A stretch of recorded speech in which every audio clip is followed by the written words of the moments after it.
नमस्कार मित्रांनो, मी राम खैरनार युनिव्हर्सल फाउंडेशनमधून आपलं स्वागत करतो. मित्रांनो, आज 4 ऑगस्ट 2020 UPSCचा रिझल्ट आलेला आहे आणि मित्रांनो, या रिझल्टमध्ये आपल्या सर्वांसाठी एक अत्यंत आनंदाची बातमी आहे.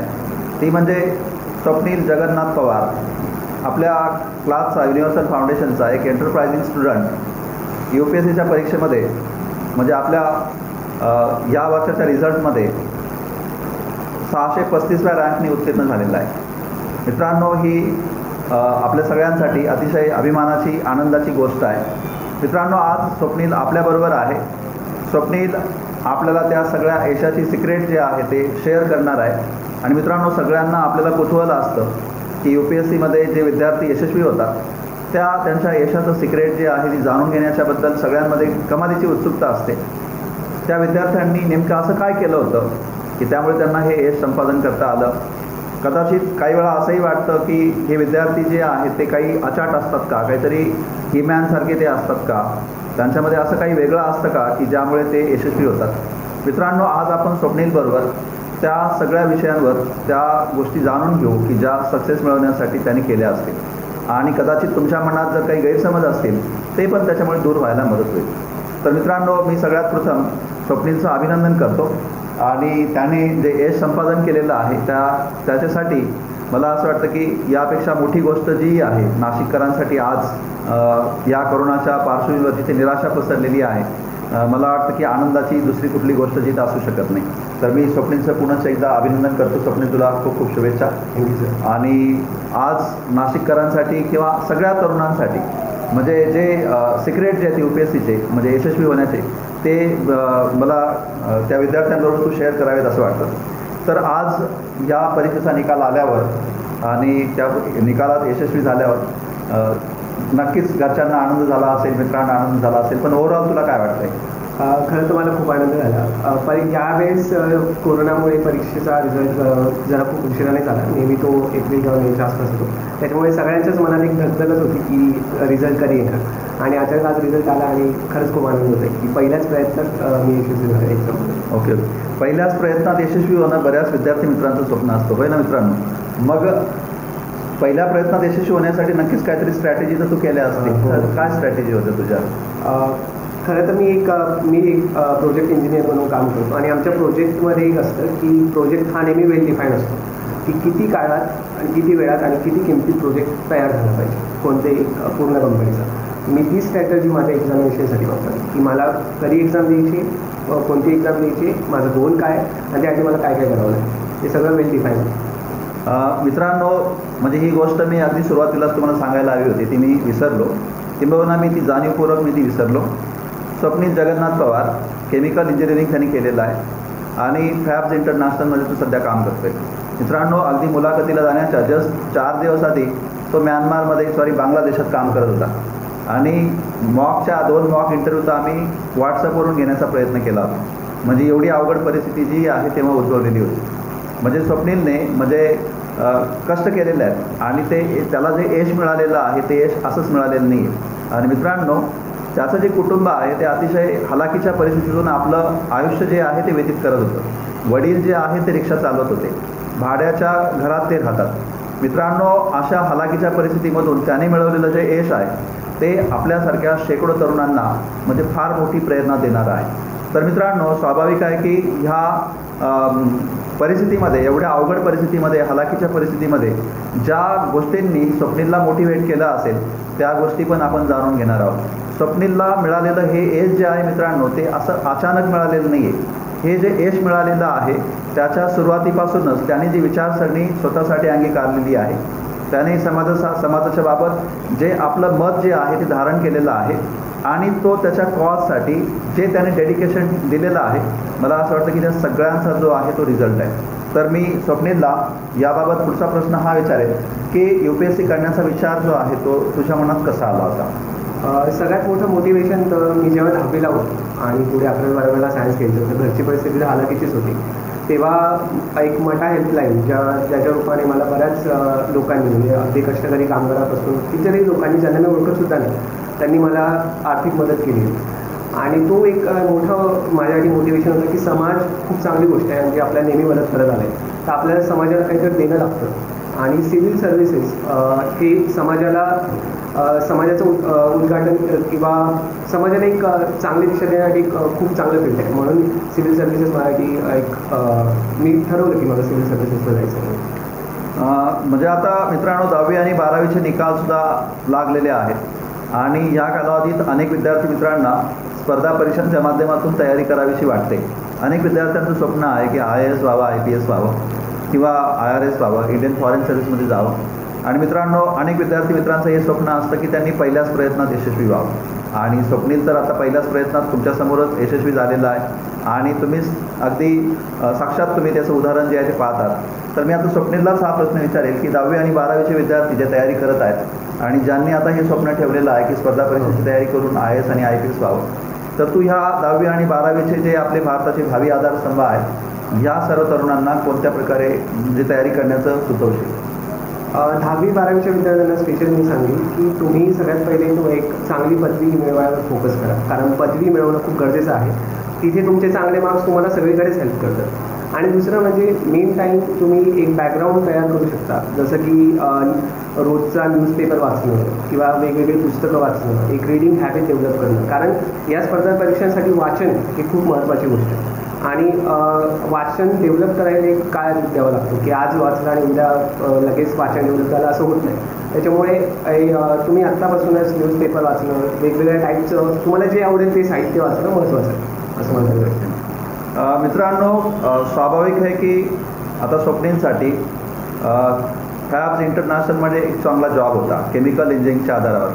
पण असे अनेक विद्यार्थी मित्र असतील की त्यांनी इंजिनिअरिंग केलं असेल किंवा मेडिकलमध्ये डिग्री घेतलेली असेल. काही विद्यार्थी मित्रांचा हा प्रश्न असतो की जॉब करत असताना या परीक्षांची तयारी करता येते का? तर आपण तो प्रश्न जो आहे तो पण स्वाभाविक स्वप्नीलला विचारणार आहोत. आणि दुसरा प्रश्न जो आहे हा पण आपण स्वप्नीलला नक्कीच विचारू त्याच्याच अनुषंगाने की असं काही आहे का की इंजिनिअरिंग केलेला विद्यार्थी जो आहे त्याच्यासाठी या परीक्षेमध्ये सक्सेस मिळवणं जे आहे ते सोपं पडतं. बाकीचे जे विद्यार्थी आहेत बाकीच्या फील्डमधले त्या विद्यार्थ्यांना याच्यामध्ये चान्सेस किती असतात? का सगळ्याच विद्यार्थ्यांसाठी लेवल प्लेईंग फील्ड असतं म्हणजे अपॉर्च्युनिटी सारख्याच असतात, फक्त आपला पाहण्याचा दृष्टिकोन फक्त त्या परीक्षांकडे असतो? तर माझा स्वप्नीलला हा प्रश्न आहे की कुठल्या तरी एखाद्या डिसिप्लिनमध्ये काही विशिष्ट असं आहे का की त्यांना एज जास्त मिळते आणि बाकीच्या विद्यार्थ्यांसाठी एज कमी असते किंवा लेवल प्लेईंग फील्ड असतं असं? नाही. सिव्हिल सर्व्हिसेस UPSC असेल किंवा MPSC असेल त्याचं एक वैशिष्ट्य हेच आहे की तुम्ही कोणतीही डिग्री असू द्या, आर्ट्स असो, सायन्स असो, कॉमर्स असो, तुमच्या बॅकग्राऊंडचा काहीच फरक पडत नाही. सगळ्यांना एक समान संधी इथे अवेलेबल आहे आणि तेच या एक्झामचं वैशिष्ट्य आहे. मग तुम्ही जरी इंजिनिअरिंगमधून आलं असेल किंवा आर्ट्समधून आलं असेल त्याच्याने काही फरक पडत नाही. पण मी म्हणेन की इंजिनिअरिंग असो किंवा आर्ट्स असो प्रत्येकाचे काही नक्कीच ॲडव्हान्टेजेस तुम्हाला असतात. फॉर एक्झाम्पल इंजिनिअरिंगच्या विद्यार्थ्याला मे बी प्रिलिमचा CSATचा पेपर इझी जाईल, पण तेच आर्ट्सच्या विद्यार्थ्याला जर त्यांनी हिस्ट्री असेल, जॉग्रफी असेल तर तो ऑप्शनलचा पेपर खूप इझी जाईल. म्हणजे प्रत्येक स्ट्रीमचे स्वतःचे एक ॲडव्हान्टेजेस आणि डिसॲडव्हान्टेजेस आहेत. आणि मी असं सजेस्ट करेन की तुम्ही काय केलेलं आहे, तुम्ही कोणती डिसिप्लिनवरून आलं त्याच्यावर फोकस करण्यापेक्षा तुम्हाला काय करायचं आहे त्याच्यावर जास्त फोकस करा. एक राईट स्ट्रॅटर्जी आणि राईट मॅनेजमेंटनी हे इझी आहे. मित्रांनो UPSCची परीक्षा म्हटली म्हणजे आपल्या केंद्रीय लोकसेवा आयोगाची, तर ही परीक्षा जी तुम्हाला सगळ्यांना माहिती आहे की पूर्वपरीक्षा, मुख्य परीक्षा आणि मुलाखत अशा टप्प्यांमधून पार पडते. अर्थातच प्रत्येक टप्प्याची आपली एक वेगळी स्ट्रॅटेजी असते. तर आपण स्वप्नीलला हा प्रश्न विचारूया की पूर्वपरीक्षेसाठी स्वप्नीलने तयारी कशी केली होती किंवा त्याची तयारी जी आहे आधी मुख्य परीक्षेची तयारी करावी असं पण बरेच विद्यार्थी म्हणतात. तर आपण स्वप्नीलकडनंच जाणून घेऊया की स्वप्नीलने तयारी करताना स्ट्रॅटेजी कशी ठेवली होती. UPSCसाठी स्पेशली तुम्हाला किमान 1 वर्षाचा आधीतरी अभ्यास करावा लागतो म्हणजे प्रिलिमच्या आधी 1 ते 1.5 वर्ष. तर प्रिलिमच्या 6 महिन्यापर्यंत तुम्हाला मेन्स किंवा प्रिलिम्स असं सेपरेशन करायची गरज नाही आहे कारण लोकांचा सिलेबस सारखाच आहे. आणि मी म्हणेन की तुम्ही मेन्सच्या अनुषंगानेच अभ्यास करा कारण मेन्स 1700 मार्काचे आहे, प्रिलिम्सचे मार्क धरले जात नाही. मेन्सचे मार्क तुमची रँक आणि तुमचं भविष्य डिसाईड करतात. त्याच्यामुळे तुम्ही मेन्सवर सगळ्यात जास्त फोकस केलं पाहिजे. प्रिलिम्सला डेडिकेटेड प्रिलिम्ससाठी 4 ते 5 महिन्याचा अभ्यास पुरेसा आहे नीट केलं. त्याच्यानंतर आता प्रिलिम्सच्या 6 महिन्या अगोदरपर्यंत मग काय अभ्यास करायचा, तर सगळ्यात पहिले रायटिंग प्रॅक्टिसवर फोकस केला पाहिजे कारण आपल्याला इथे 1700 मार्काचे 9 पेपर द्यायचे आणि तिथे प्रत्येक क्वेश्चन लिहायला केवळ तुम्हाला 7 ते 8 मिनटं मिळणार आहे. म्हणजे तुम्हाला विचार करायला अर्धा मिनटं किंवा 1 मिनटं पण पुरेसं. तर या परिस्थितीत तुमचं लिहिणं, तुमची रायटिंग सगळ्यात जास्त क्रिटिकल असतं. त्याच्यामुळे तुम्ही रायटिंगवर एक्सटेन्सिव्ह फोकस करा, ऑप्शनलची तयारी करा आणि प्रिलिम्सच्या 4 ते 5 महिन्यामध्ये तुम्ही प्रिलिम्सवर फोकस करा. बरोबर. काही विद्यार्थी मित्रांचा म्हणजे अभ्यास करण्याचा फंडा थोडासा वेगळा असतो. बरेच विद्यार्थी जे आहेत ते म्हणतात की स्टेप बाय स्टेप जायचं. बरे किंबहुना त्यांच्याकडे पोटेन्शियल असतं, म्हणजे सगळ्या प्रकारच्या त्यांच्या कॅपेबिलिटीज असतात. तर ते म्हणतात की मी आधी प्रिलिमची तयारी करेन, प्रिलिम पास झालो की मग मुख्य परीक्षेची तयारी करेन, मुख्य परीक्षा पास झालो की मग मुलाखतीची तयारी करेन. मित्रांनो, ही तयारी जी आहे अशा पद्धतीची मला असं वाटतं की ती धोकेदायक आहे. मला स्वप्नीललाही हे विचारावं असं वाटेल की अशा पद्धतीची तयारी करू नये विद्यार्थ्यांनी. हो, नक्कीच धोकादायक आहे, कारण ते सेग्रिगेटेड टाईम आहे प्रिलिम्स आणि मेन्सचं वेगळं. आणि प्रिलिम्सला जे सब्जेक्ट आहेत म्हणजे जनरल स्टडीजमध्ये हिस्ट्री असेल, जॉग्राफी असेल, इकॉनॉमिक्स असेल, हे सगळे सब्जेक्ट मेन्सला आहेतच. आणि मेन्सचा अभ्यास थोडा जास्त ॲनालिटिकल पद्धतीने आणि जास्त लेवलचा करावा लागतो. तर तुम्ही मेन्सचा अभ्यास नीट केला तर तुमचा प्रिलिम्स ऑलरेडी कव्हर होतं. पण प्रिलिम्सचं एक वैशिष्ट्य असं आहे की ते ऑब्जेक्टिव्ह एक्झाम आहे. तर तिथे तुम्हाला ऑब्जेक्टिव्ह एक्झाम कशी सॉल्व्ह करायची याच्यासाठी तुम्हाला पेपर प्रॅक्टिस करणं महत्त्वाचं आहे. की किती वेळात किती क्वेश्चन सॉल्व्ह झाले पाहिजे, त्याच्यानंतर एलिमिनेशन कसं करायचं. कारण बऱ्याच वेळा क्वेश्चनचं डायरेक्ट आन्सर माहिती नसतं, पण तुम्ही दुसऱ्या एखाद्या रेफरन्सने किंवा दुसऱ्या एखाद्या कुठेतरी वाचलं असेल त्यानुसार तुम्ही एलिमिनेशन करू शकता. आणि प्रिलिम्समध्ये तुम्हाला रिस्क पण घ्यावी लागते की किती क्वेश्चन सॉल्व्ह करायचे, किती क्वेश्चन नाही सॉल्व्ह करायचे, कारण तिथे निगेटिव्ह मार्किंग असतं. तर प्रिलिम्ससाठी पेपर प्रॅक्टिस करणं गरजेचं आहे. पण मेन्स आणि प्रिलिम्सचा अभ्यास खूप जे जवळपास सारखाच आहे, थोडासा डिफरन्स आहे. तर असं सेग्रिगेट करून नाही चालत. मला तर वाटतं की मेन्सच्या अभ्यासाबरोबर जर चालू घडामोडींची तयारी करत राहिलात आणि जर CSATची तयारी करत राहिलात तर प्रिलिमची तयारी आपोआपच होतात. बरोबर आहे की नाही? तर CSAT हा फार महत्त्वपूर्ण घटक आहे आपल्या पूर्वपरीक्षेचा. आणि भले तो क्वालिफाईंग पेपर असेल, पण समज असा आहे, कदाचित तो गैरसमजही असू शकतो, की इंजिनिअरिंग झालेल्या विद्यार्थ्यांना CSAT फार सोपं पडतं आणि बाकीच्या विद्यार्थ्यांना तिथं म्हणजे अवघड पडतं. त्याच्यामुळे काही लोक असंही समजतात की UPSCच्या परीक्षेमध्ये शक्यतो इंजिनियर जास्त सक्सेसफुल होतात, बाकीच्या लोकांना सक्सेसफुल व्हायला स्कोर भेटत नाही. प्रश्न हा आहे की CSATची तयारी विद्यार्थ्यांनी कशी करावी, सो दॅट म्हणजे त्यांना मेन्समध्ये जायला अवघड पडणार. मी स्वतः इंजिनिअरिंग बॅकग्राऊंडमध्ये आलेलं आहे. तर CSAT माझ्यासाठी रिलेटिव्हली इझी होतं, पण मी समजू शकतो त्यांचं मॅथ्स असेल किंवा त्यांनी मॅथ्स टॉप केलं असेल. तरी पण CSAT पहिले तर भीती बाळगू नका. CSAT बरोबर. मॅथ्सचा पार्ट त्याच्यात खूप कमी आहे. तुमचं मी क्वेश्चन बघितलं त्याच्यात पॅराग्राफ, कॉम्प्रिहेन्शन या गोष्टी जास्त आहेत. त्या जरी तुम्ही सॉल्व्ह केलं तरी 30% मार्क आरामात मिळतील. त्याच्यामुळे ज्याला एखादा मॅथ्स अजिबातच जमत नाही त्याला तो पण CSAT क्लिअर होऊ शकतो. त्याच्यामुळे तिथे टेन्शन घेता अजिबात काम नाही. मी म्हणेन की जो मेन पार्ट आहे प्रिलिम्सचा, जो GS1चा पेपर, त्याच्यात तुम्ही जास्त फोकस करा. 1-2 महिने आधी जर तुम्हाला CSATला खरंच वाटत असेल तुम्हाला खूप जास्त तयारी करायची तर तुम्ही आरामात 2 महिन्यात तयारी होऊ शकता. आणि जो CSATमध्ये कॉम्प्रिहेन्शन उतारे वाचायचा जो आहे, तर तुम्ही जेव्हा पेपर वाचाल न्यूजपेपर बुकचा, त्याच्यामध्ये तुमचं ते आरामात कव्हर होतं. मी आणखी एक गोष्ट आपल्या महाराष्ट्रीयन तरुणांच्या बाबत नोटीस केलेली आहे की विद्यार्थी मित्र पूर्वपरीक्षा देतात आणि पूर्वपरीक्षा झाली की नंतर ते आयोगाकडनं की पब्लिश होतात किंवा बरेच क्लासेस की पब्लिश करतात आणि आपले विद्यार्थी मित्र जे आहेत ते आपला स्कोअर चेक करतात की आपण आपल्या ह्या परीक्षेमध्ये किती स्कोअर मिळवला, म्हणजे तुझा म्हणजे एका एकमेकांना विचारतात की तुझा स्कोअर किती आला, तुझा स्कोअर आला. आणि काही तज्ज्ञ लोक असतात, तज्ज्ञ लोकांना विचारतात की सर किती मेरिट लागेल, किती मेरिट लागेल. आणि मग पुढल्या 1-2 महिने जे आहे ते तयारी करतच नाही मुख्य परीक्षेची. तर हे अशा पद्धतीचं जे वातावरण आहे, मला असं वाटतं की अशा विद्यार्थ्यांना काय मेसेज देशील स्वप्नील? हे निव्वळ मूर्खपणाचं काम आहे की आपण तयारी केलीच नाही. एक तर 90च दिवसाचा कालावधी बरोबर. आणि मेन्समध्ये, त्याच्यात तुम्ही जर 30 दिवस फक्त याच करायचं घालवली की माझे मार्क्स किती येते काय तर तो प्रॉब्लेमॅटिक आहे. जर तुम्हाला कट ऑफ मागच्या वर्षीचा 5-6 वर्षाचा ॲव्हरेज कट ऑफ तुम्ही बघितला आणि त्याच्या आजूबाजूला तुम्हाला मार्क असतील तर तुम्ही नक्की तयारी करायला मिळेल. पण मी तर म्हणतो मार्क कमी असतील तरी पुढच्या वर्षी तर तुम्ही तयारी करू शकता ना. मेन्सची तयारी कधीच वाया जात नाही. बरोबर. पुढच्या वर्षी तुमचं होणार. बरोबर. आणि मग आता सगळ्यात महत्त्वाचा जो टप्पा आहे मित्रांनो, तो म्हणजे मुख्य परीक्षेचा आहे. तर मुख्य परीक्षेची तयारी जी आहे ती तर आता स्वाभाविक की तुम्हाला मुलाखतीलाच मुख्य परीक्षेला किती मार्क मिळणार आहेत त्याच्या आधारावरच बोलवलं जात असतं. कारण पूर्वपरीक्षेला तुम्हाला किती मार्क्स मिळाले हे काही मॅटर करत नाही, कारण पूर्वपरीक्षेचा रोल फक्त तुम्हाला मुख्य परीक्षेत घेऊन जाण्यापुरताच असतो. तर स्वाभाविक की एवढी अवघड परीक्षा ज्या ठिकाणी तुम्हाला 9 पेपर लिहायचे असतात, 1750 मार्कांची ती परीक्षा असते, एवढा मोठा सगळा अभ्यास जो आहे तो मॅनेज करणं मला असं वाटतं की खूप अवघड गोष्ट जात असेल. आणि तो अभ्यास स्वप्नीलने नक्कीच ज्या पद्धतीने मॅनेज केला असावा ती गोष्ट आपल्या सगळ्यांसाठी उपयुक्त ठरणार आहे. तर मित्रांनो, स्वाभाविक की स्वप्नीलकडनं आपण हे जाणून घेऊया की मुख्य परीक्षेचा अभ्यास जो आहे तो स्वप्नीलने कसा केला होता. मुख्य परीक्षेचा अभ्यास पहिली गोष्ट तुमच्याकडे सिलेबस रेडी असायला हवा हँड टू हँड. कारण जर सिलेबसचा एक एक टॉपिक जर तुमचा सुटत असेल म्हणजे तुमचा एक एक क्वेश्चन सुटणार एक्झाममध्ये. कारण प्रत्येक टॉपिकला एक तरी क्वेश्चन लिटरसी कव्हर करते. आणि लास्ट इयरचे पेपर म्हणजे मागच्या 10-12 वर्षाचे पेपर तुम्ही कलेक्ट करा. त्याला मी अॅनालाइज करा की काय ट्रेंड आहे. जसं फॉर एक्झाम्पल लास्ट 2 इयरपासून युपीएससीचा ट्रेंड आहे की मेमरी बेस्ड क्वेश्चन जास्त विचारत नाही, ते ॲनालिटिक बेस्ड क्वेश्चन विचारतात की तुम्हाला खरंच कळतंय का की समाजात काय होत आहे. जसे इव्हन एक विमेन एम्पॉवरमेंट असेल ते नेहमीचे पथडीचे क्वेश्चन आता युपीएससी विचारत नाही. तुम्हाला काय वाटतं त्या बेसवर जास्त क्वेश्चन असतात स्पेशली GS2 आणि GS1 मध्ये. तर त्या अनुषंगाने तुम्हाला तुमची थिंकिंग पॉवर डेव्हलप करता आली पाहिजे.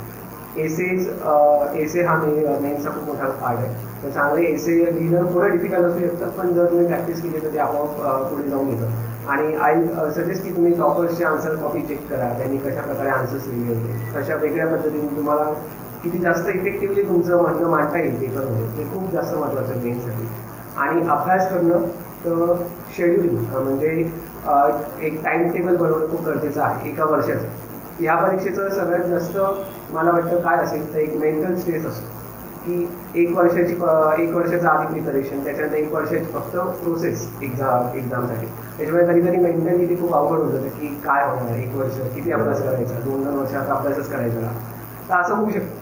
त्यासाठी तुम्हाला एका चांगल्या टाइम टेबलची गरज आहे. त्याच्यामध्ये तुम्हाला तुमचं स्वतःचं एंटरटेनमेंट असेल किंवा रिलॅक्सेशन असेल ते पण महत्त्वाचं आहे. कारण 2 वर्ष जेव्हा तुम्ही अभ्यास करता तर तुम्ही असा विचार नाही करू शकत मी रोज 24 तास अभ्यास करीन आणि पास होईल, असं नाही. मग मुख्य परीक्षेची तयारी करताना हा जो एक सायकोलॉजिकल स्ट्रेस असतो तो स्ट्रेस घालवण्यासाठी आपल्यापैकी बरेच विद्यार्थी मित्र मूवीज पाहतात किंवा दुसरे काहीतरी मार्गांचा अवलंब करतात अजूनमधून.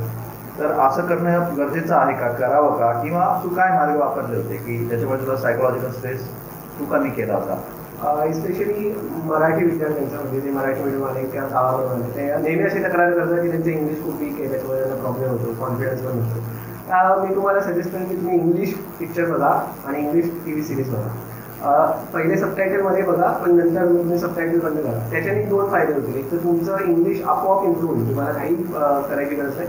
आणि दुसरं म्हणजे तुमचं परसिप्शन चांगलं होईल जगाबद्दलचं आणि ओव्हरऑल आपल्या समाजाबद्दलचं. कारण हे जे टॉपिक्स आहेत ते खूप चांगले इश्यूज कव्हर करतात जे तुम्हाला सबकॉन्शियस माइंडमध्ये बसले की तुमची थिंकिंग डेव्हलप होते चांगली. तर फ्री होण्यासाठी तुम्ही ह्या गोष्टींचा वापर करू शकता. म्हणजे बेसिकली तुमचा अभ्यासच आहे पण वेगळ्या टाईपचा. आणि स्वप्नील, UPSCच्या मुख्य परीक्षेसाठी अर्थात पूर्व परीक्षेसाठी कुठली पुस्तकं वापरली गेली किंवा मुख्य परीक्षेसाठी कुठली पुस्तकं वापरली हा पण विद्यार्थ्यांचा एक कुतूहलाचा विषय असतो. कारण बऱ्याच विद्यार्थ्यांना अपेक्षित असतं की असं तुम्ही काही वेगळं पुस्तक वाचलं होतं का की ज्याच्यामध्ये सगळ्या अभ्यासचा फॉर्म्युला देऊन टाकला होता किंवा काहीतरी इम्पॉर्टंट आपल्याला काही हायस्कूलला होतो तेव्हा इम्पॉर्टंट विषय क्वेश्चन दिले जायचे. तर असं काही असतं का की ती पुस्तकं कोणती होती की जी पुस्तकं तू वाचली होती ती खूप महागडी असतात का? कारण आपल्यासारख्या विद्यार्थी मित्रांना कायम एक प्रश्न असतो की UPSC करणं म्हणजे खूप खर्चिक बाब असते, खूप पुस्तकं लागत असतील. तर तू खूप पुस्तकं वापरली होती का आणि खूप महागडी होती का? खरं सांगू तर मी कधीच फिजिकल फॉर्ममध्ये पुस्तकं घेतलीच नाही. मी नेहमी PDF वापरायचो आणि ते मला कन्व्हिनियंट मिळायचं कारण मी फोनवरच अभ्यास करायचं नसतं PDF मध्ये. आणि आजकाल बरेचसे सगळे मटेरियल ऑलमोस्ट PDF फॉर्ममध्ये अवेलेबल आहे. आणि मटेरियल म्हटलं तरी स्टँडर्डच आहे. म्हणजे पॉलिटीसाठी लक्ष्मीकांत असेल, हे सगळे लोक स्टँडर्डच मटेरियल वापरतात, त्याच्यात एक्स्ट्रा काय असतं. आणि बाकी राम सर तर सगळ्यांना गाईड करतीलच मटेरियलबद्दल. तर असं वेगळं जे म्हणाल ते तुमच्यातून येतं, तुम्ही किती चांगला विचार करता. आणि मेन म्हणजे न्यूजपेपरमधून पिकअप केलेले एक्झाम्पल्स ते कोणी सांगत नाही. हे प्रत्येक टॉपरचं एकच वेगळं असतं की ते चांगल्या पद्धतीने मांडतात त्यांचं नॉलेज. सगळ्यांकडे सेमच नॉलेज असतं, लक्ष्मीकांत सगळ्यांनीच वाचलेलं आहे. फक्त ते मांडतो कसं आणि त्याला एक आपण युनिक फॅक्टर कसा देतो. म्हणजे ते न्यूजपेपरमध्ये एखादं एक्झाम्पल आले किंवा तुम्ही स्वतःहून एखादं एक्झाम्पल दिलं तर ते वेगळं. बरं, पूर्व परीक्षा असो किंवा मुख्य परीक्षा असो, मित्रांनो या परीक्षांमध्ये तुम्हाला जर यशस्वी व्हायचं असेल तर सराव करणं फार इम्पॉर्टंट असतं. अर्थातच ज्या विद्यार्थ्यांनी सराव केलेला असेल तर त्या विद्यार्थ्यांना रिझल्टमध्ये नक्कीच त्याचा रिझल्ट जो आहे तो चांगल्या प्रकारे बघायला मिळतो. तर मित्रांनो, आपण स्वप्नीलकडनं जाणून घेऊया की त्याचे काही असे मिस्टेक झाल्या होत्या का की त्या कदाचित सराव करताना झाल्या असतील किंवा कदाचित अभ्यास करताना काही उणिवा राहिल्या असतील. त्या उणिवांबद्दलही आपण जाणून घेणं गरजेचं आहे. कारण मित्रांनो, अभ्यास करताना आपल्याला हे पण कळलं पाहिजे की आपण मिस्टेक काय करतोय. त्या मिस्टेक जर कदाचित आपण इम्प्रूव्ह केल्या तर कदाचित आपला रिझल्ट इम्प्रूव्ह होऊ शकतो.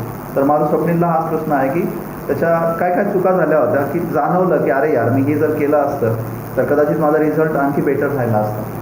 हो, रायटिंग प्रॅक्टिस तर मी खूप आधीपासून स्टार्ट केलेली.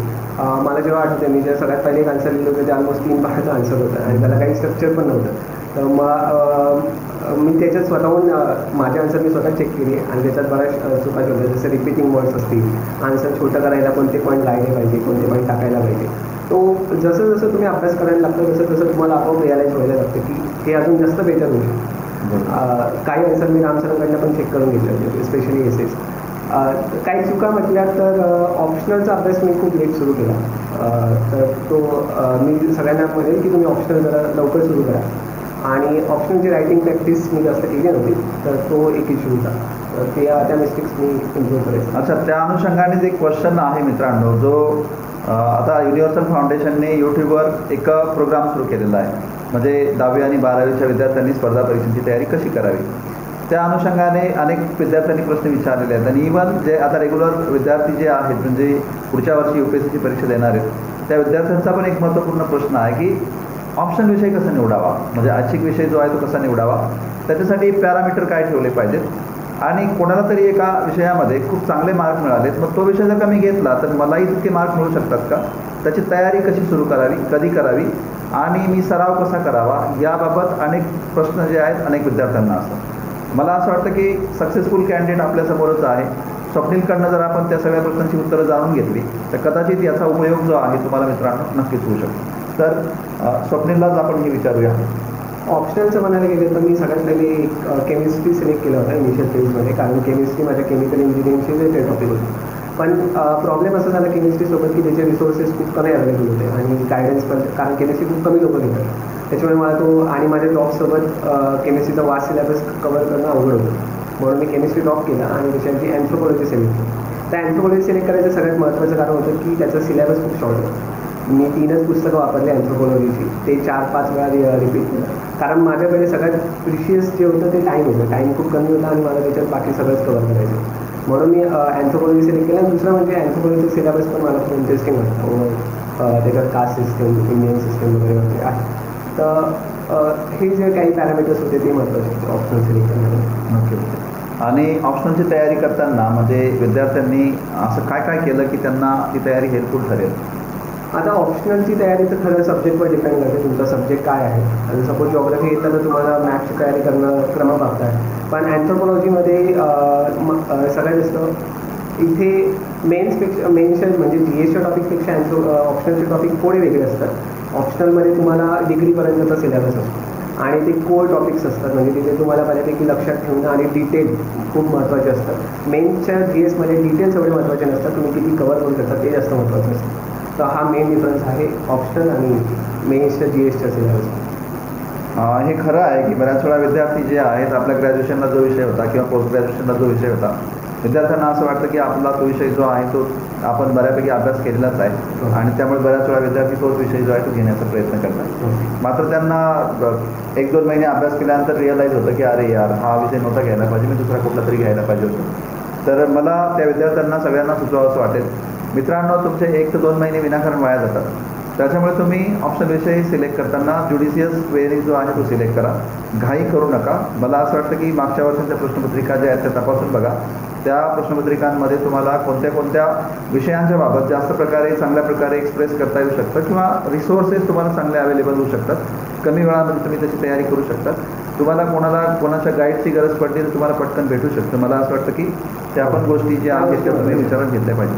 आता याच अनुषंगाने मित्रांनो, खरं तर युनिव्हर्सल फाउंडेशन एक कोचिंग इन्स्टिट्यूट आहे आणि ह्या इन्स्टिट्यूटने असा प्रश्न विचारणं जास्त संयुक्तिक होणार नाही की अर्थात मी तो प्रश्न विद्यार्थी मित्रांनो युनिव्हर्सल फाउंडेशनच्या बिहाफमध्ये विचारत नाही, पण एक कॉमन मॅन कायम एक प्रश्न जो आहे त्याच्या मनात असतो की स्पर्धा परीक्षांची तयारी करणं अत्यंत खर्चिक बाब आहे. आणि मी तुम्हाला मित्रांनो सुरुवातीला सांगितलं की स्वप्नीलचं बॅकग्राऊंड जे आहे ते ॲव्हरेज फॅमिलीमधून तो आलेला आहे, सर्वसाधारण कुटुंबातून तो आलेला आहे. कुटुंबाचा चरितार्थ चालवण्यासाठी वडिलांनी जे रिक्षा चालवलेली आहे, मध्यंतरीच्या काळात बहीण सिव्हिंगचं काम करून जे घराला हातभार लावत होते, अशा कुटुंबातून आलेला स्वप्नील मित्रांनो त्याने कदाचित क्लासेस लावले की नाही बरं काय ते त्याच्याच तोंडून जे आहेत मला असं वाटतं त्याने सांगावं, त्याच्या सिक्रेटचं सक्सेसचं सिक्रेट त्यांनी सांगावं, सो दॅट अनेक विद्यार्थी मित्रांना त्याचा लाभ होईल. कारण मित्रांनो, अनेक लोक जे आहे त्यांच्यामध्ये क्षमता आहे, पण न्यूनगंड हा आहे की माझ्याकडे पैसा नाही आणि म्हणून मी होऊ शकणार नाही. त्या सर्व विद्यार्थी मित्रांना हा एक मेसेज गेला पाहिजे की स्पर्धा परीक्षांमध्ये यशस्वी होण्यासाठी पैशाची आवश्यकता नाही आहे, तुमच्या इच्छाशक्तीची आवश्यकता आहे, तुमच्या मेहनतीची आवश्यकता आहे आणि तुमच्या प्लॅनिंगची आवश्यकता आहे. तर स्वप्नीलला मी हे विचारेन की अशा विद्यार्थ्यांसाठी तू काय मेसेज देशील? सगळ्यात पहिले तर एक काळ होता 10-12 वर्षापूर्वी, जेव्हा सिव्हिल सर्व्हिसेससाठी खूप कमी रिसोर्सेस अवेलेबल होते. काही क्लासेस असायचे दिल्लीला वगैरे, पण आता ती कंडिशन नाही राहिली. आणि तुमच्या हातात तुमच्या जगातलं सगळ्यात एक पॉवरफुल शस्त्र आहे, ते म्हणजे तुमचा स्मार्टफोन. तो तुम्ही कसा वापरता त्याच्यावर तुमचं प्रगती अवलंबून आहे. स्मार्टफोनवर तुम्हाला जगातले सगळे रिसोर्सेस अवेलेबल होतात. जर तुम्ही नीट इंटरनेट सर्च केलं तर फेसबुक आणि इंस्टाग्रामच्या शिवाय ते महत्त्वाचं आहे. तर यूट्यूबवर तुम्ही जाऊ शकता, तिथे तुम्हाला भरपूर रिसोर्सेस, तयारी कशी करायची, कधीपासून करायची, टॉपर्सचे काही टॉप्स ते सगळे अवेलेबल आहेत. आणि बरेच लोकांचा असा समज असतो की त्यांना दिल्लीलाच जायला पाहिजे किंवा पुण्यालाच जायला पाहिजे. मला तर हे जमतच नाही की दिल्लीला किंवा पुण्याला जाऊन असं काय होणार आहे. म्हणजे तिथे तुम्ही रूमवरच बसणार आहे आणि तिथे तुम्ही तयारी करणार, ते घरी येऊ शकतं. किंवा आता नाशिकमध्ये जसं युनिव्हर्सल फाउंडेशन आहे तिथेही येऊ शकतं. त्याच्यामुळे दिल्ली किंवा पुण्याला जाऊन खर्च करण्यात काय अर्थच येतो. आणि जरी तुम्ही फोनचा किंवा लॅपटॉपचा वापर नाही केला तरी झेरॉक्स सेंटरमध्ये तुम्हाला बरेचसे बुक्स वगैरे अवेलेबल मिळतील. तर तुम्ही खूप लिमिटेड खर्चामध्ये एक्झामचं रिसोर्सेस वगैरे तुम्हाला सगळं मिळतील. बाकी तर तुमची मेहनत आहे तुम्हाला करायची आहे. तर पैसा हा एक्सक्यूज असू शकत नाही. म्हणजे गरिबी जी आहे, गरिबी मित्रांनो, ही काही आपल्या म्हणजे अपयशाचं कारण असू शकत नाही किंवा त्या परीक्षांमध्ये मागे राहण्याचं काही कारण असू शकत नाही. तुमच्याकडे इच्छाशक्ती असली पाहिजे, जिद्द असली पाहिजे आणि तुम्हाला खूप मनापासून करण्याची इच्छा असली पाहिजे. मला खात्री आहे की कोणताही सर्वसाधारण विद्यार्थी त्या परीक्षांमध्ये यशस्वी होऊ शकतो. आणि मित्रांनो, स्वप्नील त्याचं ज्वलंत उदाहरण आहे. मला अजून हे पण ॲड करायचे की ज्यांची आर्थिक परिस्थिती कमजोर आहे किंवा हलाखीची आहे, त्यांनी गरिबीचं भांडवल तर करूच नाही, त्याची काही गरजच नाही. एक अंबानींचं होतं एक वाक्य की गरिबीत जन्माला येणं हा गुन्हा नाही आहे, पण गरिबीत मरणं हा नक्कीच गुन्हा आहे. बरोबर. तर मी ते सगळ्यांना सांगेन की तुम्ही तुमच्या मेहनतीने सगळं काही चेंज करू शकतो. तुम्ही फक्त एक्सक्यूज देणं सोडा आणि स्वतःवर काम करायला स्टार्ट करा. मित्रांनो, मी आणखी एक पाहिली एक गोष्ट की गेल्या 5 ते 10 वर्षांमध्ये मला नोटीस झाली की अनेक विद्यार्थी मित्र, अर्थात मी त्यांना सॅटायरिकल वेने हे पण बोलतो की तुम्ही च्यवनप्राश आणि बॉर्नव्हिटा जास्त खाऊ नका, तुम्ही ते फक्त थोडं खा, औषधापुरतं खात चला आणि तुम्ही जेवण जास्त करत चला. मित्रांनो, सांगायचा उद्देश असा आहे, मोटिवेशनल बुक्स आणि मोटिवेशनल व्हिडिओ विद्यार्थी इतके वेळ पाहत राहतात की अभ्यासाचं जे वाचायला पाहिजे ते वाचत नाही. मला वाटतं की जे अभ्यासासाठी करायला पाहिजे ते करत नाहीत आणि बरेच विद्यार्थी याच्यामध्ये जास्त वेळ वाया घालवतात. त्यामुळे मित्रांनो, तुमचं नुकसान होतं. मित्रांनो, नंतर तुम्हाला, मला असं वाटतं की जे मोटिवेशनल व्हिडिओज तुम्ही पाहतात त्यामधून तुम्हाला मोटिवेशन पण भेटत नाही. त्यामुळे मला त्या विद्यार्थी मित्रांना स्वप्नीलच्या माध्यमातून एक संदेश जो आहे तो द्यायचा आहे की मोटिवेशनल व्हिडिओ जे आहेत ते फक्त तुम्हाला एक जसं गॅस पेटवण्यासाठी लायटरची आवश्यकता आहे, मला असं वाटतं की तेवढ्याच लेवलचे ते पाहिले पाहिजेत, तितकाच वेळ तुम्ही दिला पाहिजे. बाकी सगळा वेळ जो आहे तुम्ही त्याच गोष्टींना दिला पाहिजे जो त्या परीक्षेच्या सक्सेससाठी आवश्यक आहे. मला वाटतं स्वप्नीलचं पण कदाचित वेगळं मत नसेल. हो, मला तरी वाटतं की कोणताही गोष्ट करायचं मला इंटरनल मोटिवेशन पाहिजे. एक्सटर्नल मोटिवेशन कसं असतं की ओके आज अवेलेबल आहे तर आज मिळालं, उद्या नसलं तर मग काय.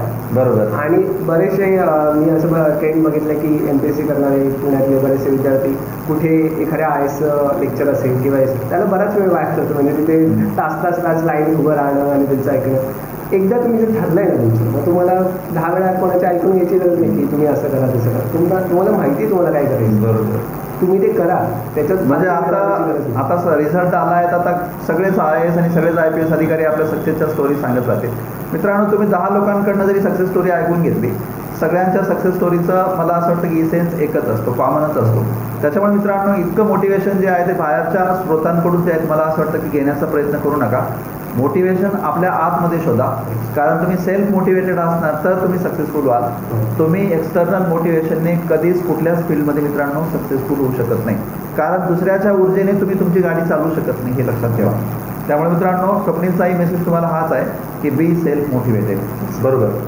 मित्रांनो, आपल्यासाठी आणखी एक महत्त्वाचा प्रश्न असतो आपल्या मनात, तो म्हणजे पूर्वपरीक्षा झाली, रिझल्ट आला, मुख्य परीक्षा दिली, पण मात्र सगळ्यात महत्त्वाची गोष्ट जी असते आपल्या ह्या परीक्षेची ती म्हणजे मुलाखत असते. आणि मित्रांनो, व्हॉट्सअप तर इटसेल्फ एक युनिव्हर्सिटी आहे आणि व्हॉट्सअपवर मुलाखतीच्या संदर्भात इतके किस्से आहेत की मग अनेक आपले जे नामांकित पोलीस अधिकारी असतील, मग मी त्यांचं नाव घेत नाही, किंवा काही IAS अधिकारी असतील, त्यांना मुलाखतीला असा प्रश्न विचारला होता वगैरे. आता त्यांनी मुलाखत 4 तासाची दिली होती की 5 तासाची दिली होती, हा मोठा प्रश्न असतो.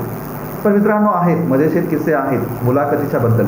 काही लोकांना मुलाखत म्हणजे असं वाटतं की रिजेक्ट करण्याचाच तो एक एपिसोड असतो. म्हणजे मुलाखत घेणारे जणू काही रिजेक्ट करायलाच येऊन बसलेले असतात. आणि काही लोकांनी तर इथपर्यंत सांगितलं आहे की मुलाखत घेणारे लोक पैसे पण मागतात. आणि मुलाखत घेणारे लोक पैसे मागतात, माझ्याकडे पैसे नव्हते, असते पैसे तर मी झालो असतो, अशा अचाट स्टोरीज सांगणारे पण लोक आपल्या अवतीभोवती आहेत. तर मित्रांनो, आता आपण सगळ्यात महत्त्वाचं स्वप्नीलकडनं जाणून घेऊया की मुलाखत खरंच एक अवघड पार्ट असतो का, खूप डिफिकल्ट असतो का, त्याचं खूप टेन्शन घेतलं पाहिजे का, आणि मुलाखतीच्या वेळेस स्वप्नीलकडं खरंच पैसे मागितले होते का, असं काही घडलं होतं का, आणि असे काही प्रश्न पण होते का की जे स्वप्नीलला खरोखर वाटले अरे यार हे अडचणीत टाकणारे प्रश्न आहेत, मग त्यांचे प्रश्न हँडल कसे केले असतील, मुलाखत घेणारे लोक किती होते, त्या लोकांचा दृष्टिकोन स्वप्नीलच्या बाबतचा कसा होता, ते खूपच रागीट होते का, ते कॉपरेटिव्ह होते का, हे सगळ्या गोष्टी आपण जाणून घेणार आहोत.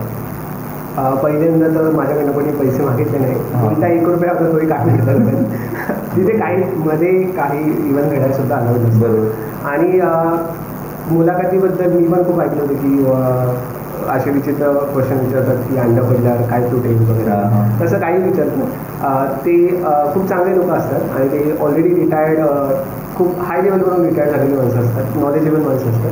ती तुम्हाला तुमच्या पर्सनॅलिटी टेस्ट करायला हवी. इंटरव्ह्यू जेव्हा युपीएससी म्हणतो ते म्हणतात पर्सनॅलिटी टेस्ट.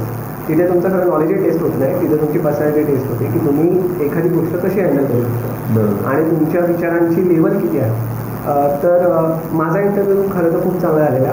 मला नाशिकबद्दल, इकॉनॉमीबद्दल, एक देशातले चालू आहे करंट अफेअर्स, अनएम्प्लॉयमेंट, थोडं फॉरेन पॉलिसी याबद्दल विचारलं होतं. एक क्वेश्चन मला असा विचारलं की दलाई लामांची पदवी कोणी दिली. तो तिबेटच्या संदर्भात प्रश्न होता, तर त्याचं मला काय आन्सर आलं नव्हतं. तर मी त्यांना सांगितलं की सर मला नाही माहिती दलाई लामांची पदवी कोणी दिली.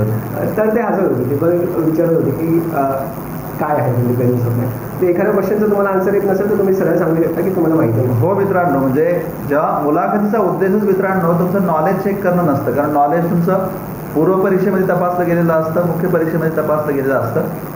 मुलाखतीचा उद्देश मित्रांनो हा असतो की सदर विद्यार्थी जो आहे तो त्या प्रसंगांना कसं सामोरं जातो, येणारी परिस्थिती जर का त्याच्या पुढे अडचणीची परिस्थिती आली तर ती परिस्थिती तो कशी हाताळतो.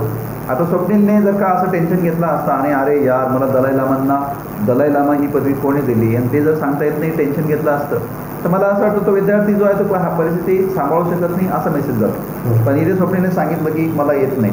म्हणजे मित्रांनो, तुम्ही उत्तर तुम्हाला बरोबर येतं का चुकीचं येतं हे इथं मॅटर नाही करत मुलाखतीत. तर तुम्हाला मुलाखतीमध्ये जर अवघड परिस्थिती आली तर ती परिस्थिती हाताळता कशी येईल, तुम्ही लिडरशिप क्वालिटी तुमच्याकडे किती आहे हे तपासण्यासाठी मुलाखत असते.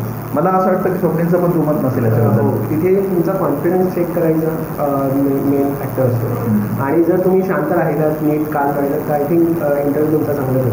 आणि हे फक्त माझं मत नाही, माझ्यासोबत तिथे इंटरव्ह्यूला अजून बाकीची मुलं होती, त्यांचा पण इंटरव्ह्यू आलेला थोड्या वेळ फक्त असंच केलं होतं की चांगले सगळे कोऑपरेटिव्ह लोक होते आणि त्यांनी रिस्पेक्टने वागवले सगळे. अच्छा. आणि मुलाखत आता मराठी माध्यमातूनही देता येते. बऱ्याच विद्यार्थी मित्रांना हे कन्फ्युजन आहे की मुलाखत इंग्रजीमधून द्यावी लागते की आपल्या मराठी माध्यमातून किंवा मातृभाषेतून देता येते का. तर मित्रांनो, आता मुलाखत तुम्ही तुमच्या मातृभाषेतून सुद्धा देऊ शकतात, इंग्रजीतूनही देऊ शकतात, त्याच्यामुळे टेन्शन ठेवण्याचं कोणतंही कारण नाही. आणि स्वप्नील, मग मुलाखतीमध्ये तुला जे प्रश्न विचारले होते त्या प्रश्नांच्या माध्यमातून मला असं वाटतं की त्याची ओव्हरऑल पर्सनॅलिटी तपासण्याचा प्रयत्न त्यांनी केला असेल. पण काही लोकांना म्हणजे हे पण कुतूहल असतं की तिथे कोणी सायकोलॉजिस्ट बसलेला असतो का, तिथे कोणी असा कोणी आपल्या व्यक्तिमत्वाची तपासणी करण्यासाठी कोणी एक्सपर्ट बोलावलेला असतो का. पण मला असं वाटतं की आपण खरं तर या प्रश्नामध्ये पडलंच नाही पाहिजे. आपण फक्त प्रामाणिकपणे त्या मुलाखतीची तयारी करावी. अर्थात बरेच विद्यार्थी जे आहेत मुलाखतीची तयारी तेव्हा करतात जेव्हा मुख्य परीक्षेचा निकाल येतो. पण मला असं वाटतं की हे चुकीचं आहे. मुलाखतीची तयारी सुरुवातीपासून थोडी करत राहिली पाहिजे. मुलाखत म्हणजे बेसिकली तुमची पर्सनॅलिटी आणि तुम्ही कसं बोलतात वगैरे ते असतं. तर ते over the time gradually develop होतं जसं जर तुम्ही अभ्यास करतात.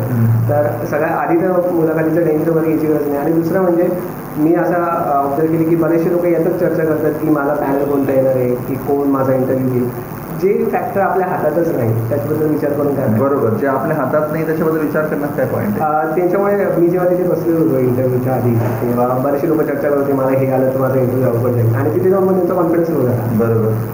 मग त्याच्यामुळे अशा गोष्टी माहिती करून आपल्याला कॉन्फिडन्स कशाला काही गरजच नाही ना. बरोबर. बऱ्याच वेळा एखादी गोष्ट माहिती नसतं फायद्याचं ठरू शकतं. बरं, मग मुलाखतीला जेव्हा एखादा विद्यार्थी जातो तेव्हा मित्रांनो तो विद्यार्थी ज्या राज्यातून गेलेला असतो, ज्या जिल्ह्यातून गेलेला असतो आणि ज्या शहरात राहतो, बऱ्याच वेळा मुलाखतकार त्या विद्यार्थ्याकडनं त्या सगळ्या गोष्टी जाणून घेण्याचा प्रयत्न करतात. मित्रांनो, अर्थात मुलाखतकारांचा उद्देश हा नसतो की तो विद्यार्थी किती नॉलेज ठेवतो.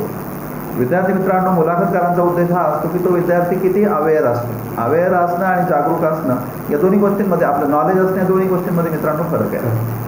तर स्वप्नीलला सुद्धा असे प्रश्न, आता तो महाराष्ट्रातून गेला होता तर महाराष्ट्राच्या संदर्भात काय विचारले होते, तो नाशिकमधून आहे तर नाशिकबाबत काय प्रश्न विचारले होते, नाशिक शहरात राहतो तर नाशिक शहराचं काही भारताच्या संस्कृतीमध्ये किंवा अर्थव्यवस्थेमध्ये काय काय योगदान नाशिकचं आहे या स्वरूपात काही प्रश्न विचारले होते का, तर आपण ते जाणून घेऊया. ॲक्च्युली मला नाशिकबद्दल प्रश्न विचारले होते, तर त्याच्यात मोस्टली एक सुलाबद्दल क्वेश्चन होता की नाशिकमध्ये जे वाईन कल्चर वाढीस आलेलं आहे, तर असं क्वेश्चन होतं की वाईन कल्चर अचानकच वाढीस आले, त्याच्यामागे काय कारण आहे. तर मी त्यांना सांगितलं की वाईन कल्चर अचानक वाढीस नाही आलं. ते आता 21 वर्ष झाली जेव्हा सुराला 1999मध्ये स्टार्ट झालं आणि त्याच्यानंतर हळूहळू step by step wine industry वाढत गेली. त्याच्यामागे लाईफस्टाईल चेंज व्हायचं आणि ओव्हरऑल जे सोशल मीडियाचा खूप मोठा रोल आहे. मग त्यांनी द्राक्षांबद्दल विचारलं की मग द्राक्ष नाशिकमध्ये द्राक्ष का पिकवले जातात, दुसरीकडे पण कुठे द्राक्ष शेती होते का, आणि द्राक्ष शेतीवर वातावरणाचा काय रोल आहे. तर या टाईपचे क्वेश्चन होते. अच्छा. आणि नाशिक शहराच्या समस्यांबद्दल वगैरे काही प्रश्न विचारला असेल किंवा महाराष्ट्राचं ओव्हरऑल म्हणजे भारताच्या राजकारणामध्ये महाराष्ट्राचा रोल किंवा आता महाराष्ट्रात शेतकऱ्यांच्या ज्या समस्या असतात त्यांच्यावर कायम एक प्रश्न मी तरी पाहिलं आहे की शेतकऱ्यांच्या बाबत एखादा प्रश्न जो आहे तो आवर्जून विचारला जातो, कारण महाराष्ट्र हे शेती बाबतीत सुद्धा अग्रेसर राज्य आहे.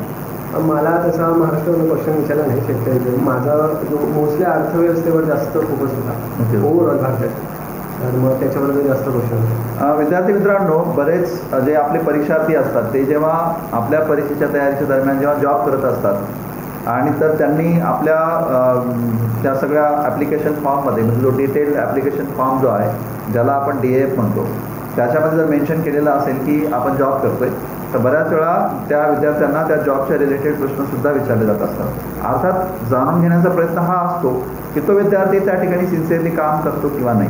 कारण जो विद्यार्थी आता IAS होण्याचं ड्रीम ठेवतो आहे किंवा IPS होण्याचं ड्रीम ठेवतो आहे, तो खरंच तो विद्यार्थी त्या पदासाठी सिन्सिअरली काम करेल का, अर्थात हे जाणून घ्यायचं असतं. तर स्वप्नीललाही अर्थात त्या स्वरूपातले प्रश्न कदाचित विचारले गेले असतील, नाही का तुम्ही? हो नक्कीच. मला माझ्या जॉबबद्दल सुरुवातीलाच अगदी क्वेश्चन विचारला गेला होता की माझा जॉब एक्झॅक्टली काय आहे आणि माझी वर्क प्रोफाईल काय आहे आणि कोणत्या टाईपचं काम करतो.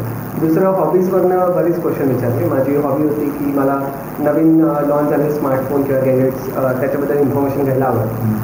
मग तिथे क्वेश्चन होता की जर माझ्याकडे एवढे पैसे असतील तुम्ही किती अमाऊंट स्मार्टफोन घेऊ आणि नवीन ट्रेंड काय स्मार्टफोनमध्ये. एक IoT बद्दल क्वेश्चन आहे, इंटरनेट ऑफ थिंग्समध्ये त्याचा काय इफेक्ट होईल. आणि दुसरं म्हणजे मी माझं इंजिनिअरिंगच्या काळात असताना एक स्टार्टअप केलं होतं, त्याच्यावरनं माझा एक क्वेश्चन होता की ते एक्झॅक्टली काय होतं आणि माझे अचिव्हमेंट्स काय, तर त्याच्यावरनं पण बऱ्यापैकी क्वेश्चन्स होते. आणि स्वाभाविक मित्रांनो, स्वप्नीलने म्हणजे या सगळ्या प्रश्नांची उत्तरं म्हणजे आता तुम्ही सांगितलं की ज्या पद्धतीने दिली तुम्ही सुद्धा तयारी मित्रांनो तशीच करायची. मित्रांनो, या मुलाखतीचा उद्देश, स्वप्नीलची मुलाखत जी आपण घेतोय त्या मुलाखतीचा उद्देश तुमच्यासारखे शेकडो विद्यार्थी जे आहेत तयारी करत आहेत. अनेक विद्यार्थ्यांमध्ये प्रचंड क्षमता आहे, पण अनेक विद्यार्थी जे आहेत चुकीच्या दिशेमुळे किंवा बऱ्याच वेळा अतिघाईमुळे त्या परीक्षेत यशस्वी होण्यापासून थांबतात किंवा वंचित होतात. फक्त तुम्हाला त्या मार्गदर्शनाचा, स्वप्नीलच्या अनुभवांचा फायदा व्हावा, तुम्ही सुद्धा यशस्वी व्हावं, हा उद्देश जो आहे मला असं वाटतं की फक्त ह्या मुलाखतीचा आम्ही ठेवलेला आहे. स्वप्नीलच्या माध्यमातून आपण ह्या सगळ्या प्रश्नांची उत्तरं आपण जाणून घेत आहोत. आणखी 2-3 प्रश्न जे आहेत मी स्वप्नीलला त्या संदर्भात विचारणारच आहे. मित्रांनो, एक प्रश्न जो आहे आपण स्वप्नीलला विचारूया तो म्हणजे हा की आता 635वी रँक स्वप्नीलला आलेली आहे. बऱ्याच वेळा असं होतं की आपण सक्सेस मिळाला की आपण थांबून जातो, आपण थोडंसं कंप्लासंट होतो आणि बऱ्याच वेळा जे आता भरपूर झालं थांबतो. कदाचित स्वप्नीलचा तसा उद्देश आहे की काय ते पण जाणून घेऊया.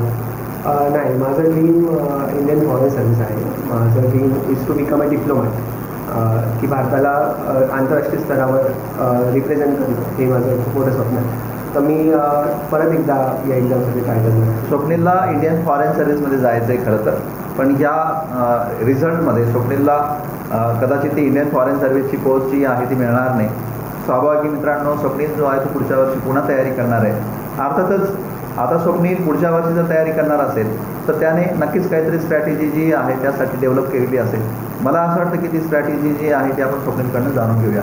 हो, सगळ्यात पहिले तर मी माझ्या जेवढ्या मिस्टेक्स झाल्या माझ्या ऑलरेडीच्या प्रिपरेशनमध्ये त्या लिहून काढल्या की माझ्या काय मिस्टेक्स झाल्या आणि मला कोणत्या एरियावर जास्त फोकस करायची गरज आहे. जसं की ऑप्शनचा विषय असेल, ऑप्शनची रायटिंग प्रॅक्टिस किंवा ऑप्शनमध्ये अजून थोडं काही. त्याच्यानंतर माझे 1-2 क्वेश्चन सुटले होते मेन्समध्ये, टाईम कन्फ्लिक्ट वगैरे. तर मग लिहिण्याचा स्पीड अजून वाढवायचा. तर या सगळ्या गोष्टी आहेत, त्याच्यात मी ऑलरेडी काम सुरू केलेलं आहे. तर बरं, माध्यमाचा पण एक प्रश्न जो आहे तो विद्यार्थ्यांना कायम असतो की मराठीतून पेपर लिहिले तर चांगले मार्क्स येतात का इंग्लिशमधून पेपर लिहिल्यावर चांगले मार्क्स येतात. स्वप्नील आता सेमीमधून शिकलेला विद्यार्थी आहे, स्टेट बोर्डमध्ये शिकलेला आहे. तो काही कॉन्व्हेंटमध्ये किंवा त्याचं खूप इंग्लिश बोलणारे त्याचे पॅरेंट्स आहेत असं पण नाही आहे. पण तरी स्वप्नीलने इंग्रजी माध्यमातून पेपर लिहिलेले आहेत. मला असं वाटतं की स्वप्नीलनेच तुम्हाला गाईड करावं त्यासाठी, जर तुमचा माध्यमाच्या रिलेटेड एखादा प्रश्न असेल तर. ओके, सगळ्यात पहिले तर माध्यमाचा मला नाही वाटत की काही फरक पडतो. पण एक आहे की जर तुम्ही इंग्लिशमध्ये UPSCची तयारी करणार असेल तर इंग्लिशमध्ये रिसोर्सेस खूप जास्त अवेलेबल आहेत. फॉर एक्झाम्पल इवन न्यूजपेपरची क्वालिटी डिफर करते. जर तुम्ही हिंदू वाचला आणि नॉर्मल आपला दुसरा कोणताही मराठी पेपर वाचला तर त्याचे जे एडिटोरियल्स येतात, जे रायटर्स असतात ते वेगवेगळे असतात. जरी तुम्ही मराठीत लिहिणार असाल तरी काही प्रॉब्लेम नाही, पण असं नाही की तुम्ही मग इंग्लिश रिसोर्सेस वाचायचेच नाही जर तुम्ही खूप चांगल्या गोष्टीला मुकाल नाही. तर आय सजेस्ट की मराठी असो किंवा इंग्लिश असो किंवा कोणती लँग्वेज असो तसं काही प्रॉब्लेम नाही, फक्त तुम्हाला नीट लिहिता आलं पाहिजे आणि तुम्ही त्या लँग्वेजमध्ये कम्फर्टेबल पाहिजे मेन गोष्ट असा. मित्रांनो, न्यूजपेपरचा प्रश्नही अनेक विद्यार्थी विचारतात की न्यूजपेपर कोणते वाचावेत किंवा मॅगझिन्स कोणते वाचावेत जेणेकरून तुमची चालू घडामोडींची तयारी जी आहे ती होऊ शकेल. आणि चालू घडामोडींची तयारी करण्यासाठी नेमकी काय स्ट्रॅटेजी ठेवली पाहिजे असा प्रश्न आपण स्वप्नीलला विचारूया. न्यूजपेपर वाचणं कंपल्सरी आहे. ते एक्झामसाठी नाही, ते तुमच्यासाठी. न्यूजपेपर वाचल्याने 3-4 फायदे होतात. एक तर तुमचं कॉम्प्रिहेन्शन वाढतं. जेव्हा तुम्ही वाचायला लागतात तेव्हा तुम्हाला एखादी गोष्ट समजायला लागते, तुम्ही त्याच्यावर विचार करता आणि तुमची वैचारिक क्षमता वाढते. ती सगळ्यात महत्त्वाची गोष्ट आहे. बरेचसे लोक जे तयारी करतात ते न्यूजपेपर स्किप करतात आणि त्यांचं मंथली करंट अफेअर्सचं मॉडेल असतं.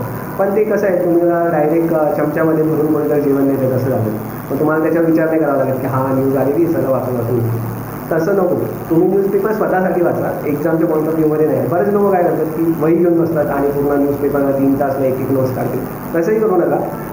तुमच्याकडे करंट अफेअर्सचे जे नोट्स आहेत क्लासेस म्हणून ते वेल अँड गुड आहे, ते तुम्हाला वाचायचे. पण न्यूजपेपर स्वतःसाठी वाचा, तुम्हाला स्वतःला समजून घेण्यासाठी वाचा आणि तो अर्धा पाऊण तासात कवर होतो. बरोबर मित्रांनो, न्यूजपेपर मित्रांनो असं काही आवश्यक नाही की फक्त स्पर्धा परीक्षेची तयारी करणारेच लोक त्यांनीच वाचायला पाहिजे. वर्तमानपत्रातून आपल्या अवतीभोवती जे घडतंय ते सगळं आपल्याला कळत असतं आणि वर्तमानपत्रामुळे आपलं ओपिनियन राष्ट्र व्हायला हेल्प होत असते. कदाचित आपल्या माइंडमध्ये काही गोष्टींबद्दल जे पूर्वग्रह असतील ते पूर्वग्रह निघायला कमी व्हायला मदत होत असते.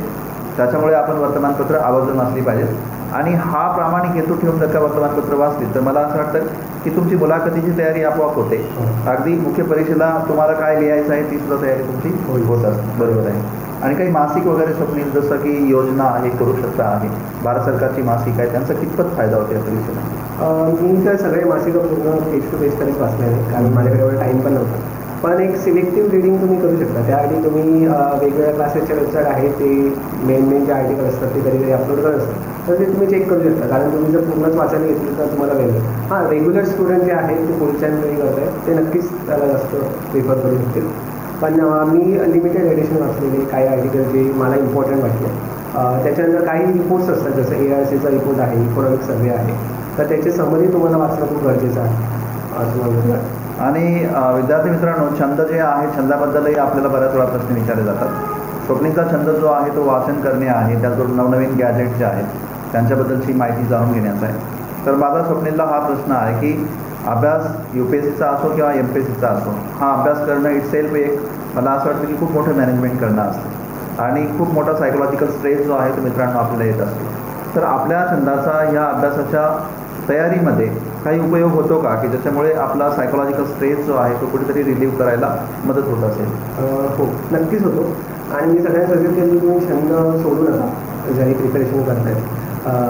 जसं आपल्या इथे सॅटर्डे संडेला सुट्टी असते ती यासाठी असते की तुम्ही आठवड्याभराचं काम जेव्हा कराल त्याच्यात तुम्ही रिफ्रेश व्हाल आणि मग पुढे अजून चांगल्या पद्धतीने काम कराल. त्याला प्रोडक्टिव्हिटीची कन्सेप्ट म्हणतात की जर तुमची प्रोडक्टिव्हिटी लो झाली म्हणजे तुम्ही 12 तास अभ्यास करता दिवसाला पण त्याच्यातला 3 तासच इफेक्टिव्ह आहे तर मग त्या 12 तासाचा अभ्यासच फायदा आहे. म्हणजे एक प्रकारे आपल्याला सेल्फ मोटिवेट व्हायला ते मदत करत असते. प्रोडक्टिव्हिटी तुमची इन्क्रीज करायला तुम्हाला छंद असणं गरजेचं आहे. बरोबर. मित्रांनो, आपण आज या मुलाखतीच्या माध्यमातून स्पर्धा परीक्षा करणारे जे विद्यार्थी आहेत त्या विद्यार्थ्यांना जे जे प्रश्न पडतात आणि ज्यामुळे विद्यार्थ्यांना असं वाटतं की त्या प्रश्नांची समाधानकारक उत्तरं किंवा त्यांच्याकडे कुठलं सोल्युशन नव्हतं म्हणून ते यशस्वी होऊ शकले नाहीत. मित्रांनो, ते सगळं आपण घेण्याचा प्रयत्न केलेला आहे. एक प्रश्न मित्रांनो मात्र तो मला विचारावासा वाटतो, असा तो तुमच्याही मनात असतो. अनेक विद्यार्थ्यांनी मला आजपर्यंत काउन्सिलिंग करताना विचारलेलं आहे, सांगितलेलं आहे, ते हे की ते विद्यार्थी कायम कंप्लेंट करतात की त्यांचे पालक सपोर्टिव्ह नसतात. अर्थात मी त्या विद्यार्थ्यांना हे सांगतो, पालक सपोर्टिव्ह असतात पण तुम्ही त्यांना तशी बॉडी लँग्वेज दाखवली पाहिजे की तुम्ही तयारी करतात ही वाट त्यांना कळलं पाहिजे. पालकांना तुम्ही उशिराने उठणार, तुम्ही तुमच्या बॉडी लँग्वेजमधून कुठेच रिफ्लेक्ट होत नाही की तुम्ही अधिकारी होणार. तुमच्या पालकांना कसं काय फेथ येईल तुमच्याबद्दल की तुम्ही तयारी करत आहात. पण तरी पण मला असं वाटतं की मी स्वप्नीलला हा प्रश्न विचारेनच की पालकांना म्हणजे तू काय सांगशील की जेणेकरून पालक जे आहेत विद्यार्थ्यांना सपोर्टिव्ह होतील, विद्यार्थ्यांना त्यांनी एनकरेज करावं, स्पर्धा परीक्षांमध्ये यशस्वी होण्यासाठी त्यांना काहीतरी म्हणजे मला असं वाटतं की पालकांची भूमिका फार मोठी असते.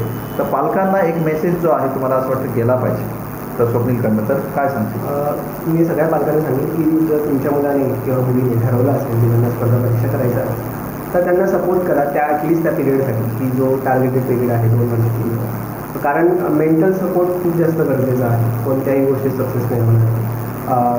कधी कधी असं बऱ्याच वेळा असं होऊ शकतं की आज त्यांना अभ्यास करायची इच्छा होत नाही किंवा त्यांना थोडं डिप्रेशन आलं की त्यांच्याकडे रिझल्ट्स येत नाही. अशा वेळी तुम्ही त्यांना मोटिवेट करा कारण ते खूप महत्त्वाचं असतं.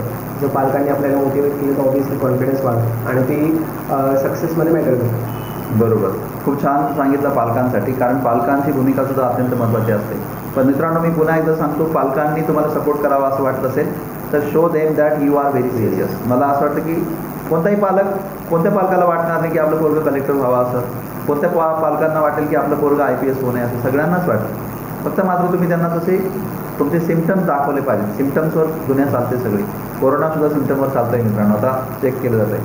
मित्रांनो, आणखी एक महत्त्वाची गोष्ट जी आहे, मी तुमच्यासाठी स्वप्नीलला हा प्रश्न विचारेन की बहुधा तुमच्यासाठी म्हणण्यापेक्षा की तुम्ही भविष्यात काय करावं की जेणेकरून मला असं वाटतं की तुम्ही काय टाळावं, काय करावं, सो दॅट मित्रांनो भारताच्या प्रशासनातला आणि महाराष्ट्राच्या प्रशासनातला तरुणांचा जो वाटा जो आहे तो वाटा वाढेल.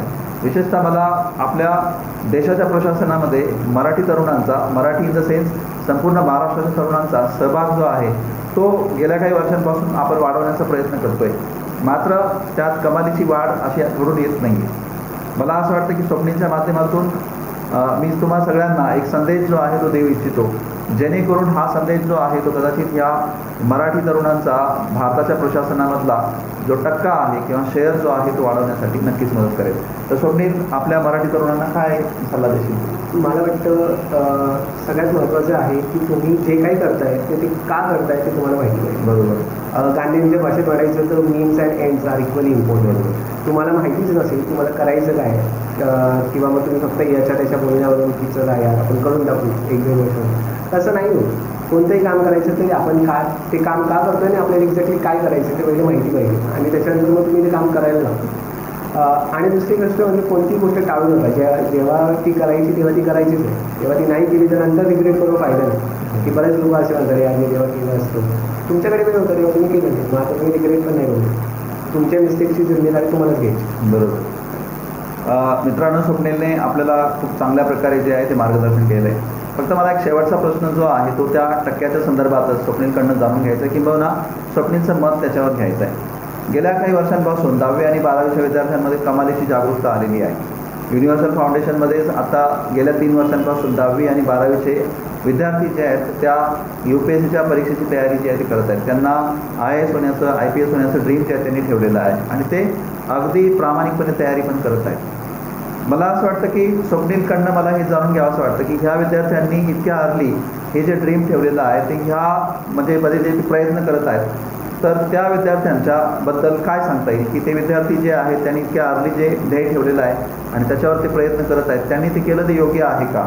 आणि त्या विद्यार्थ्यांचं डेडिकेशन जे आहे त्यासाठी जर असेल तर त्या विद्यार्थ्यांनी आणखी काय करावं की सो दॅट म्हणजे त्यांचा सक्सेस जो आहे तो जास्त सर्टन होईल?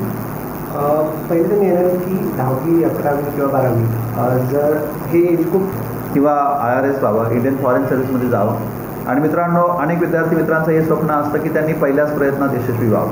आणि स्वप्नील तर आता पहिल्याच प्रयत्नात तुमच्यासमोरच यशस्वी झालेला आहे आणि तुम्हीच अगदी साक्षात तुम्ही त्याचं उदाहरण जे आहे ते पाहतात. तर मी आता स्वप्नीललाच हा प्रश्न विचारेल की 10वी आणि 12वीचे विद्यार्थी जे तयारी करत आहेत आणि ज्यांनी आता हे स्वप्न ठेवलेलं आहे की स्पर्धा परीक्षेची तयारी करून IAS आणि IPS व्हावं, तर तू ह्या 10वी आणि 12वीचे जे आपले भारताचे भावी आधारस्तंभ आहेत ह्या सर्व तरुणांना कोणत्या प्रकारे म्हणजे तयारी करण्याचं सुचवशील? 10वी 12वीच्या विद्यार्थ्यांना स्पेशली मी सांगेन की तुम्ही सगळ्यात पहिले तो एक चांगली पदवी मिळवायला फोकस करा, कारण पदवी मिळवणं खूप गरजेचं आहे. तिथे तुमचे चांगले मार्क्स तुम्हाला सगळीकडेच हेल्प करतात. आणि दुसरं म्हणजे मेन टाईम तुम्ही एक बॅकग्राऊंड तयार करू शकता, जसं की रोजचा न्यूजपेपर वाचणं किंवा वेगवेगळी पुस्तकं वाचणं, एक रीडिंग हॅबिट डेव्हलप करणं, कारण या स्पर्धा परीक्षांसाठी वाचन ही खूप महत्त्वाची गोष्ट आहे. आणि वाचन डेव्हलप करायला एक काळ द्यावा लागतो की आज वाचलं आणि उद्या लगेच वाचन डेव्हलप झालं असं होत नाही. त्याच्यामुळे तुम्ही आत्तापासूनच न्यूजपेपर वाचणं, वेगवेगळ्या टाईपचं तुम्हाला जे आवडेल ते साहित्य वाचणं महत्त्वाचं आहे असं मला वाटतं. मित्रांनो, स्वाभाविक आहे की आता स्वप्नीलसाठी फॅब्स इंटरनॅशनलमध्ये एक चांगला जॉब होता केमिकल इंजिनिअरिंगच्या आधारावर. पण असे अनेक विद्यार्थी मित्र असतील की त्यांनी इंजिनिअरिंग केलं असेल किंवा मेडिकलमध्ये डिग्री घेतलेली असेल. काही विद्यार्थी मित्रांचा हा प्रश्न असतो की जॉब करत असताना ह्या परीक्षांची तयारी करता येते का? तर आपण तो प्रश्न जो आहे तो पण स्वाभाविक स्वप्नीलला विचारणार आहोत. आणि दुसरा प्रश्न जो आहे हा पण आपण स्वप्नीलला नक्कीच विचारू त्याच्याच अनुषंगाने की असं काही आहे का की इंजिनिअरिंग केलेला विद्यार्थी जो आहे त्याच्यासाठी या परीक्षेमध्ये सक्सेस मिळवणं जे आहे ते सोपं पडतं. बाकीचे जे विद्यार्थी आहेत बाकीच्या फील्डमधले त्या विद्यार्थ्यांना याच्यामध्ये चान्सेस किती असतात? का सगळ्याच विद्यार्थ्यांसाठी लेवल प्लेईंग फील्ड असतं म्हणजे ऑपॉर्च्युनिटी सारख्याच असतात, फक्त आपला पाहण्याचा दृष्टिकोन फक्त त्या परीक्षांकडे असतो? तर माझा स्वप्नीलला हा प्रश्न आहे की कुठल्या तरी एखाद्या डिसिप्लिनमध्ये काही विशिष्ट असं आहे का की त्यांना एज जास्त मिळते आणि बाकीच्या विद्यार्थ्यांसाठी एज कमी असते किंवा लेवल प्लेईंग फील्ड असतं असं? नाही, सिव्हिल सर्व्हिसेसचं UPSC असेल किंवा MPSC असेल त्याचं एक वैशिष्ट्य हेच आहे की तुम्ही कोणतीही डिग्री असू द्या, आर्ट्स असो, सायन्स असो, कॉमर्स असो, तुमच्या बॅकग्राऊंडचा काहीच फरक पडत नाही. सगळ्यांना एक समान संधी इथे अवेलेबल आहे आणि तेच या एक्झामचं वैशिष्ट्य आहे. मग तुम्ही जरी इंजिनिअरिंगमधून आलं असेल किंवा आर्ट्समधून आलं असेल त्याच्याने काही फरक पडत नाही. पण मी म्हणेन की इंजिनिअरिंग असो किंवा आर्ट्स असो प्रत्येकाचे एक काही नक्कीच ॲडव्हान्टेजेस तुम्हाला असतात. फॉर एक्झाम्पल इंजिनिअरिंगच्या विद्यार्थ्याला मे बी प्रिलिमचा CSATचा पेपर इझी जाईल, पण तेच आर्ट्सच्या विद्यार्थ्याला जर त्यांनी हिस्ट्री असेल, जॉग्रफी असेल तर तो ऑप्शनलचा पेपर खूप इझी जाईल. म्हणजे प्रत्येक स्ट्रीमचे स्वतःचे एक ॲडव्हान्टेजेस आणि डिसॲडव्हान्टेजेस आहेत. आणि मी असं सजेस्ट करेन की तुम्ही काय केलेलं आहे, तुम्ही कोणती डिसिप्लिनवरून आलं त्याच्यावर फोकस करण्यापेक्षा तुम्हाला काय करायचं आहे त्याच्यावर जास्त फोकस करा. एक राईट स्ट्रॅटर्जी आणि राईट मॅनेजमेंटनी हे इझी आहे. मित्रांनो, UPSCची परीक्षा म्हटली म्हणजे आपल्या केंद्रीय लोकसेवा आयोगाची, तर ही परीक्षा जी तुम्हाला सगळ्यांना माहिती आहे की पूर्वपरीक्षा, मुख्य परीक्षा आणि मुलाखत अशा टप्प्यांमधून पार पडते. अर्थातच प्रत्येक टप्प्याची आपली एक वेगळी स्ट्रॅटेजी असते. तर आपण स्वप्नीलला हा प्रश्न विचारूया की पूर्वपरीक्षेसाठी स्वप्नीलने तयारी कशी केली होती किंवा त्याची तयारी जी आहे आधी मुख्य परीक्षेची तयारी करावी असं पण बरेच विद्यार्थी म्हणतात. तर आपण स्वप्नीलकडनंच जाणून घेऊया की स्वप्नीलने तयारी करताना स्ट्रॅटेजी कशी ठेवली होती. UPSCसाठी स्पेशली तुम्हाला किमान 1 वर्षाचा आधीतरी अभ्यास करावा लागतो, म्हणजे प्रिलिमच्या आधी 1 ते 1.5 वर्ष. तर प्रिलिमच्या 6 महिन्यापर्यंत तुम्हाला मेन्स किंवा प्रिलिम्स असं सेपरेशन करायची गरज नाही आहे, कारण दोघांचा सिलेबस सारखाच आहे. आणि मी म्हणेन की तुम्ही मेन्सच्या अनुषंगानेच अभ्यास करा, कारण मेन्स 1700 मार्काचे आहे, प्रिलिम्सचे मार्क धरले जात नाही. मेन्सचे मार्क तुमची रँक आणि तुमचं भविष्य डिसाईड करतात, त्याच्यामुळे तुम्ही मेन्सवर सगळ्यात जास्त फोकस केलं पाहिजे. प्रिलिम्सला डेडिकेटेड प्रिलिम्ससाठी 4 ते 5 महिन्याचा अभ्यास पुरेसा आहे नीट केलं. त्याच्यानंतर आता प्रिलिमच्या 6 महिन्या अगोदरपर्यंत मग काय अभ्यास करायचा, तर सगळ्यात पहिले रायटिंग प्रॅक्टिसवर फोकस केला पाहिजे, कारण आपल्याला इथे 1700 मार्काचे 9 पेपर द्यायचे आणि तिथे प्रत्येक क्वेश्चन द्यायला केवळ तुम्हाला 7 ते 8 मिनटं मिळणार आहे, म्हणजे तुम्हाला विचार करायला अर्धा मिनटं किंवा 1 मिनटं पण पुरेस. तर या परिस्थितीत तुमचं लिहिणं, तुमची रायटिंग सगळ्यात जास्त क्रिटिकल असतं. त्याच्यामुळे तुम्ही रायटिंगवर एक्सटेन्सिव्ह फोकस करा, ऑप्शनलची तयारी करा आणि प्रिलिम्सच्या 4 ते 5 महिन्यामध्ये तुम्ही प्रिलिम्सवर फोकस करा. बरोबर. काही विद्यार्थी मित्रांचा म्हणजे अभ्यास करण्याचा फंडा थोडासा वेगळा असतो. बरेच विद्यार्थी जे आहेत ते म्हणतात की स्टेप बाय स्टेप जायचं, बरं, किंबहुना त्यांच्याकडे पोटेन्शियल असतं, म्हणजे सगळ्या प्रकारच्या त्यांच्या कॅपॅबिलिटीज असतात. तर ते म्हणतात की मी आधी प्रिलिमची तयारी करेन, प्रिलिम पास झालो की मग मुख्य परीक्षेची तयारी करेन, मुख्य परीक्षा पास झालो की मग मुलाखतीची तयारी करेन.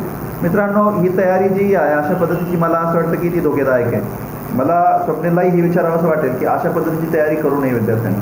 हो, नक्कीच धोकादायक आहे, कारण ते सेग्रिगेटेड काही नाही, प्रिलिम्स आणि मेन्सचं वेगवेगळं. आणि प्रिलिम्सला जे सब्जेक्ट आहेत म्हणजे जनरल स्टडीजमध्ये हिस्ट्री असेल, जॉग्राफी असेल, इकॉनॉमिक्स असेल, हे सगळे सब्जेक्ट मेन्सला आहेतच. आणि मेन्सचा अभ्यास थोडा जास्त ॲनालिटिकल पद्धतीने आणि जास्त लेवलचा करावा लागतो. तर तुम्ही मेन्सचा अभ्यास नीट केला तर तुमचा प्रिलिम्स ऑलरेडी करून होतं. पण प्रिलिम्सचं एक वैशिष्ट्य असं आहे की तिथे ऑब्जेक्टिव्ह एक्झाम आहे. तर तिथे तुम्हाला ऑब्जेक्टिव्ह एक्झाम कशी सॉल्व्ह करायची याच्यासाठी तुम्हाला पेपर प्रॅक्टिस करणं महत्त्वाचं आहे, की किती वेळात किती क्वेश्चन सॉल्व्ह झाले पाहिजे. त्याच्यानंतर एलिमिनेशन कसं करायचं, कारण बऱ्याच वेळा क्वेश्चनचं डायरेक्ट आन्सर माहिती नसतं, पण तुम्ही दुसऱ्या एखाद्या रेफरन्सने किंवा दुसऱ्या एखाद्या कुठेतरी वाचलं असेल त्यानुसार तुम्ही एलिमिनेशन करू शकता. आणि प्रिलिम्समध्ये तुम्हाला रिस्क पण घ्यावी लागते की किती क्वेश्चन सॉल्व्ह करायचे, किती क्वेश्चन नाही सॉल्व्ह करायचे, कारण तिथे निगेटिव्ह मार्किंग असते. तर प्रिलिम्ससाठी पेपर प्रॅक्टिस करणं गरजेचं आहे. पण मेन्स आणि प्रिलिम्सचा अभ्यास खूप जे जवळपास सारखाच आहे, थोडंसं डिफरन्स आहे. तर असं सेग्रिगेट करून नाही चालत. मला तर वाटतं की मेन्सच्या अभ्यासाबरोबर जर चालू घडामोडींची तयारी करत राहिलात आणि जर CSATची तयारी करत राहिलात तर प्रिलिमची तयारी आपोआपच होतात. छोट्या आहे तुम्ही काय करणार ते डिसाईड करायला, कारण तुम्हाला जगाचा अनुभव जास्त असतो.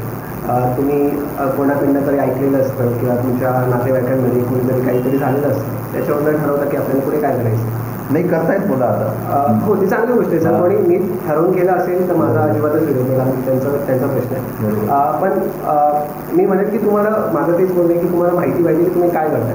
पण एवढ्या अर्ली एजमध्ये माझा एक असा कन्सर्न आहे की तुम्ही जेव्हा एक्झाम 5 वर्षांनी देणार, कारण जो आता 10वीचा मुलगा आहे 5 वर्षांनी एक्झाम, तोपर्यंत एक प्रॉब्लेम होऊ शकतो की तोपर्यंत माणूस बोर की आता आजपासून बोर नाही व्हायला पाहिजे. म्हणजे विद्यार्थी मित्रांनो, तुम्ही बोर व्हायला नको. तुम्ही बोर होत नसणार. तुम्ही जर तुमचा तो टेम्पो जो आहे तो जर मेंटेन ठेवला तर तुम्ही 100% कन्सिस्टन्सी महत्वाची आहे. 5 वर्ष इज व्हेरी लॉंग. बरोबर. तर ते जर तुम्हाला ठेवता आलं तर कन्सिस्टन्सी जास्त इम्पॉर्टंट आहे.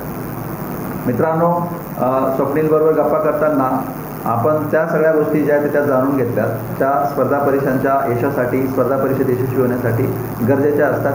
आय होप की तुमच्या मनात असणारे जेवढे प्रश्न असतात त्या प्रश्नांना मला असं वाटतं की स्वप्नीलला आपण जे प्रश्न विचारले त्यांच्या माध्यमातून उत्तरं मिळालेली असतील. आणि अनेक विद्यार्थी मित्रांना त्यांचंही स्वप्न जे आहे, मला असं वाटतं की आता कदाचित निर्माण झालं असेल, तर त्या सगळ्या विद्यार्थी मित्रांना मला असं वाटतं की ह्या स्वप्नीलच्या व्हिडिओच्या माध्यमातून नक्कीच फायदा होईल.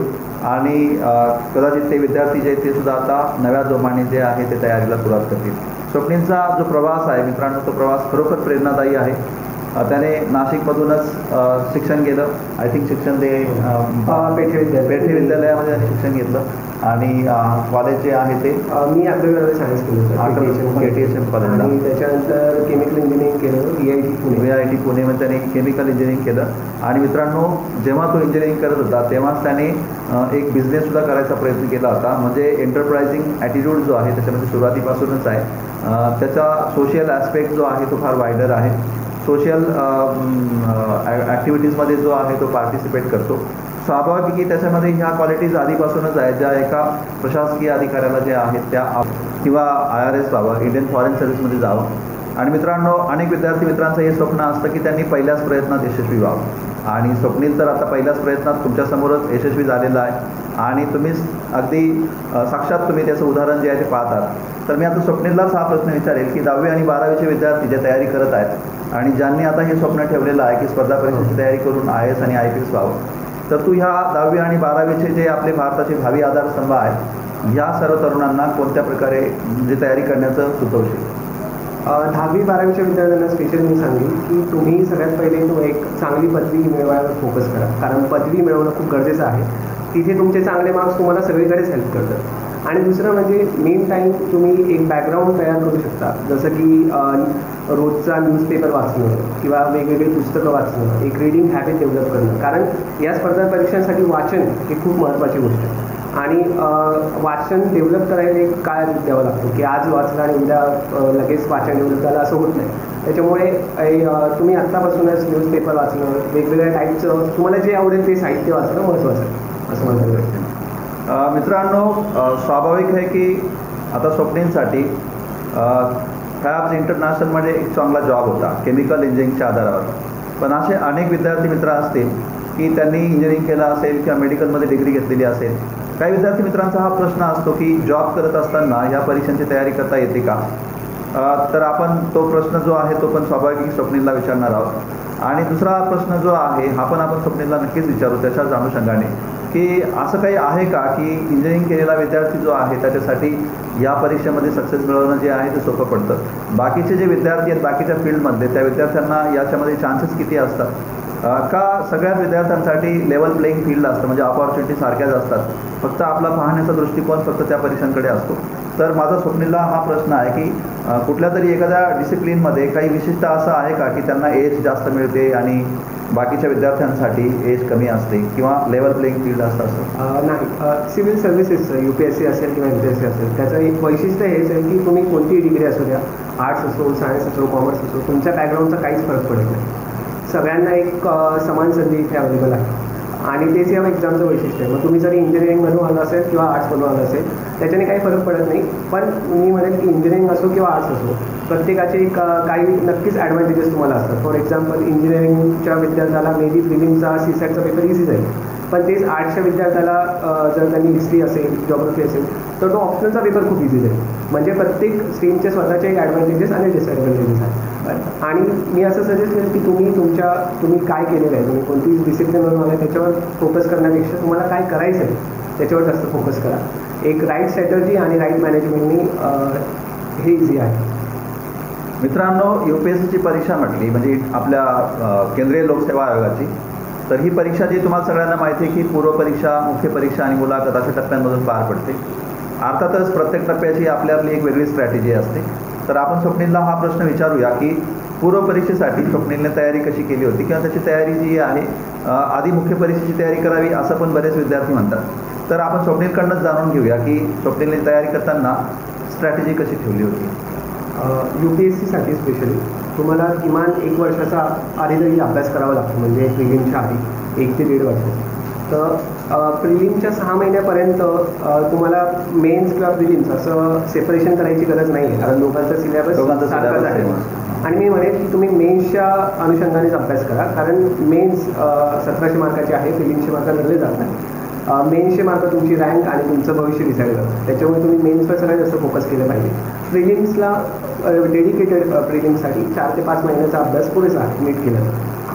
त्याच्यानंतर आता प्रिलिमच्या 6 महिन्या अगोदरपर्यंत मग काय अभ्यास करायचा, तर सगळ्यात पहिले रायटिंग प्रॅक्टिसवर फोकस केला पाहिजे. कारण आपल्याला इथे 1700 मार्काचे 9 पेपर द्यायचे आणि तिथे प्रत्येक क्वेश्चन लिहायला केवळ तुम्हाला 7 ते 8 मिनटं मिळणार आहे. म्हणजे तुम्हाला विचार करायला अर्धा मिनटं किंवा 1 मिनटं पण पुरेस. तर या परिस्थितीत तुमचं लिहिणं, तुमची रायटिंग सगळ्यात जास्त क्रिटिकल असतं. त्याच्यामुळे तुम्ही रायटिंगवर एक्सटेन्सिव्ह फोकस करा, ऑप्शनलची तयारी करा आणि प्रिलिम्सच्या 4 ते 5 महिन्यामध्ये तुम्ही प्रिलिम्सवर फोकस करा. बरोबर. काही विद्यार्थी मित्रांचा म्हणजे अभ्यास करण्याचा फंडा थोडासा वेगळा असतो. बरेच विद्यार्थी जे आहेत ते म्हणतात की स्टेप बाय स्टेप जायचं. बरे किंबहुना त्यांच्याकडे पोटेन्शियल असतं, म्हणजे सगळ्या प्रकारच्या त्यांच्या कॅपेबिलिटीज असतात. तर ते म्हणतात की मी आधी प्रिलिमची तयारी करेन, प्रिलिम पास झालो की मग मुख्य परीक्षेची तयारी करेन, मुख्य परीक्षा पास झालो की मग मुलाखतीची तयारी करेन. मित्रांनो, ही तयारी जी आहे अशा पद्धतीची मला असं वाटतं की ती धोकेदायक आहे. मला स्वप्नीललाही हे विचारावं असं वाटेल की अशा पद्धतीची तयारी करू नये विद्यार्थ्यांनी. हो, नक्कीच धोकादायक आहे, कारण ते सेग्रिगेटेड टाईम आहे प्रिलिम्स आणि मेन्सचं वेगवेगळं. आणि प्रिलिम्सला जे सब्जेक्ट आहेत म्हणजे जनरल स्टडीजमध्ये हिस्ट्री असेल, जॉग्रफी असेल, इकॉनॉमिक्स असेल, हे सगळे सब्जेक्ट मेन्सला आहेतच. आणि मेन्सचा अभ्यास थोडा जास्त ॲनालिटिकल पद्धतीने आणि जास्त लेवलचा करावा लागतो. तर तुम्ही मेन्सचा अभ्यास नीट केला तर तुमचा प्रिलिम्स ऑलरेडी कव्हर होतं. पण प्रिलिम्सचं एक वैशिष्ट्य असं आहे की तिथे ऑब्जेक्टिव्ह एक्झाम आहे. तर तिथे तुम्हाला ऑब्जेक्टिव्ह एक्झाम कशी सॉल्व्ह करायची याच्यासाठी तुम्हाला पेपर प्रॅक्टिस करणं महत्त्वाचं आहे. की किती वेळात किती क्वेश्चन सॉल्व्ह झाले पाहिजे, त्याच्यानंतर एलिमिनेशन कसं करायचं. कारण बऱ्याच वेळा क्वेश्चनचं डायरेक्ट आन्सर माहिती नसतं, पण तुम्ही दुसऱ्या एखाद्या रेफरन्सने किंवा दुसऱ्या एखाद्या कुठे वाचलं असेल त्यानुसार तुम्ही एलिमिनेशन करू शकता. आणि प्रिलिम्समध्ये तुम्हाला रिस्क पण घ्यावी लागते की किती क्वेश्चन सॉल्व्ह करायचे, किती क्वेश्चन नाही सॉल्व्ह करायचे, कारण तिथे निगेटिव्ह मार्किंग असतं. तर प्रिलिम्ससाठी पेपर प्रॅक्टिस करणं गरजेचं. पण मेन्स आणि प्रिलिम्सचा अभ्यास खूप जे जवळपास सारखाच आहे, थोडासा डिफरन्स आहे. तर असं सेग्रिगेट करून नाही चालत. मला तर वाटतं की मेन्सच्या अभ्यासाबरोबर जर चालू घडामोडींची तयारी करत राहिलात आणि जर CSATची तयारी करत राहिलात तर प्रिलिमची तयारी आपोआपच होतं. किंवा IRS व्हावं, इंडियन फॉरेन सर्व्हिसमध्ये जावं आणि मित्रांनो, अनेक विद्यार्थी मित्रांचं हे स्वप्न असतं की त्यांनी पहिल्याच प्रयत्नात यशस्वी व्हावं, आणि स्वप्नील तर आता पहिल्याच प्रयत्नात तुमच्यासमोरच यशस्वी झालेला आहे आणि तुम्हीच अगदी साक्षात तुम्ही त्याचं उदाहरण जे आहे ते पाहतात. तर मी आता स्वप्नीललाच हा प्रश्न विचारेल की 10वी आणि 12वीचे विद्यार्थी जे तयारी करत आहेत आणि ज्यांनी आता हे स्वप्न ठेवलेलं आहे की स्पर्धा परीक्षेची तयारी करून IAS आणि IPS व्हावं, तर तू ह्या 10वी आणि 12वीचे जे आपले भारताचे भावी आधारस्तंभ आहेत, ह्या सर्व तरुणांना कोणत्या प्रकारे म्हणजे तयारी करण्याचं सुचवशील? 10वी 12वीच्या विद्यार्थ्यांना स्पेशली मी सांगेन की तुम्ही सगळ्यात पहिले तो एक चांगली पदवी मिळवायला फोकस करा, कारण पदवी मिळवणं खूप गरजेचं आहे. तिथे तुमचे चांगले मार्क्स तुम्हाला सगळीकडेच हेल्प करतात. आणि दुसरं म्हणजे मेन टाईम तुम्ही एक बॅकग्राऊंड तयार करू शकता, जसं की रोजचा न्यूजपेपर वाचणं किंवा वेगवेगळी पुस्तकं वाचणं, एक रीडिंग हॅबिट डेव्हलप करणं, कारण या स्पर्धा परीक्षांसाठी वाचन ही खूप महत्त्वाची गोष्ट आहे. आणि वाचन डेव्हलप करायला एक काळ द्यावा लागतो की आज वाचलं आणि उद्या लगेच वाचन डेव्हलप झालं असं होत नाही. त्याच्यामुळे तुम्ही आत्तापासूनच न्यूजपेपर वाचणं, वेगवेगळ्या टाईपचं तुम्हाला जे आवडेल ते साहित्य वाचणं महत्त्वाचं आहे असं मला वाटतं. मित्रांनो, स्वाभाविक आहे की आता स्वप्नीलसाठी फॅब्स इंटरनॅशनलमध्ये एक चांगला जॉब होता केमिकल इंजिनिअरिंगच्या आधारावर, पण असे अनेक विद्यार्थी मित्र असतील की त्यांनी इंजिनिअरिंग केलं असेल किंवा मेडिकलमध्ये डिग्री घेतलेली असेल. काही विद्यार्थी मित्रांचा हा प्रश्न असतो की जॉब करत असताना ह्या परीक्षांची तयारी करता येते का? तर आपण तो प्रश्न जो आहे तो पण स्वाभाविक स्वप्नीलला विचारणार आहोत. आणि दुसरा प्रश्न जो आहे हा पण आपण स्वप्नीलला नक्कीच विचारू त्याच्याच अनुषंगाने की असं काही आहे का की इंजिनिअरिंग केलेला विद्यार्थी जो आहे त्याच्यासाठी या परीक्षेमध्ये सक्सेस मिळवणं जे आहे ते सोपं पडतं. बाकीचे जे विद्यार्थी आहेत बाकीच्या फील्डमधले त्या विद्यार्थ्यांना याच्यामध्ये चान्सेस किती असतात? का सगळ्याच विद्यार्थ्यांसाठी लेवल प्लेईंग फील्ड असतं, म्हणजे ऑपॉर्च्युनिटी सारख्याच असतात, फक्त आपला पाहण्याचा दृष्टिकोन फक्त त्या परीक्षांकडे असतो? तर माझा स्वप्नीलला हा प्रश्न आहे की कुठल्या तरी एखाद्या डिसिप्लिनमध्ये काही विशिष्ट असं आहे का की त्यांना एज जास्त मिळते आणि बाकीच्या विद्यार्थ्यांसाठी एज कमी असते किंवा लेवल प्लेईंग फील्ड असतं असं? नाही, सिव्हिल सर्व्हिसेस UPSC असेल किंवा MPSC असेल, त्याचं एक वैशिष्ट्य हेच आहे की तुम्ही कोणतीही डिग्री असू द्या, आर्ट्स असो, सायन्स असो, कॉमर्स असो, तुमच्या बॅकग्राऊंडचा काहीच फरक पडत नाही. सगळ्यांना एक समान संधी इथे अवेलेबल आहे आणि तेच या एक्झामचं वैशिष्ट्य आहे. मग तुम्ही जरी इंजिनिअरिंगमधून आलं असेल किंवा आर्ट्समधून आलं असेल त्याच्याने काही फरक पडत नाही. पण मी म्हणेन की इंजिनिअरिंग असो किंवा आर्ट्स असो, प्रत्येकाचे एक काही नक्कीच ॲडव्हान्टेजेस तुम्हाला असतात. फॉर एक्झाम्पल, इंजिनिअरिंगच्या विद्यार्थ्याला मेबी प्रिलिमचा CSATचा पेपर इझी जाईल, पण तेच आर्ट्सच्या विद्यार्थ्याला जर त्यांनी हिस्ट्री असेल, जॉग्रफी असेल, तर तो ऑप्शनलचा पेपर खूप इझी जाईल. म्हणजे प्रत्येक स्ट्रीमचे स्वतःचे एक ॲडव्हान्टेजेस आणि डिसॲडव्हान्टेजेस आहेत. आणि मी असं सजेस्ट करेन की तुम्ही काय केलेलं आहे, तुम्ही कोणती डिसिप्लिनवरून आला त्याच्यावर फोकस करण्यापेक्षा तुम्हाला काय करायचं आहे त्याच्यावर जास्त फोकस करा. एक राईट स्ट्रॅटर्जी आणि राईट मॅनेजमेंटनी हे इझी आहे. मित्रांनो, UPSCची परीक्षा म्हटली म्हणजे आपल्या केंद्रीय लोकसेवा आयोगाची, तर ही परीक्षा जी तुम्हाला सगळ्यांना माहिती आहे की पूर्वपरीक्षा, मुख्य परीक्षा आणि मुलाखत अशा टप्प्यांमधून पार पडते. अर्थातच प्रत्येक टप्प्याची आपली एक वेगळी स्ट्रॅटेजी असते. तर आपण स्वप्नीलला हा प्रश्न विचारूया की पूर्वपरीक्षेसाठी स्वप्नीलने तयारी कशी केली होती किंवा त्याची तयारी जी आहे आधी मुख्य परीक्षेची तयारी करावी असं पण बरेच विद्यार्थी म्हणतात. तर आपण स्वप्नीलकडनंच जाणून घेऊया की स्वप्नीलने तयारी करताना स्ट्रॅटेजी कशी ठेवली होती. UPSCसाठी स्पेशली तुम्हाला किमान 1 वर्षाचा आधीतरी अभ्यास करावा लागतो, म्हणजे प्रिलिमच्या आधी 1 ते 1.5 वर्ष. तर प्रिलिमच्या 6 महिन्यापर्यंत तुम्हाला मेन्स किंवा प्रिलिम्स असं सेपरेशन करायची गरज नाही आहे, कारण दोघांचा सिलेबस सारखाच आहे. आणि मी म्हणेन की तुम्ही मेन्सच्या अनुषंगानेच अभ्यास करा, कारण मेन्स 1700 मार्काचे आहे, प्रिलिम्सचे मार्क धरले जात नाही. मेन्सचे मार्क तुमची रँक आणि तुमचं भविष्य डिसाईड करतात, त्याच्यामुळे तुम्ही मेन्सवर सगळ्यात जास्त फोकस केलं पाहिजे.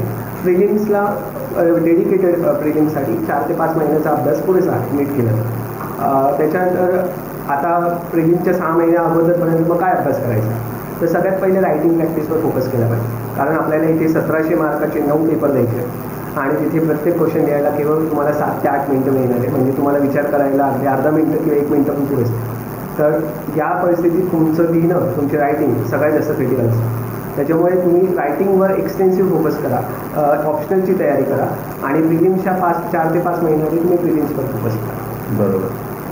काही विद्यार्थी मित्रांचा म्हणजे अभ्यास करण्याचा फंडा थोडासा वेगळा असतो. बरेच विद्यार्थी जे आहेत ते म्हणतात की स्टेप बाय स्टेप जायचं. बरे किंबहुना त्यांच्याकडे पोटेन्शियल असतं, म्हणजे सगळ्या प्रकारच्या त्यांच्या कॅपेबिलिटीज असतात. तर ते म्हणतात की मी आधी प्रिलिमची तयारी करेन, प्रिलिम पास झालो की मग मुख्य परीक्षेची तयारी करेन, मुख्य परीक्षा पास झालो की मग मुलाखतीची तयारी करेन. मित्रांनो, ही तयारी जी आहे अशा पद्धतीची मला असं वाटतं की ती धोकेदायक आहे.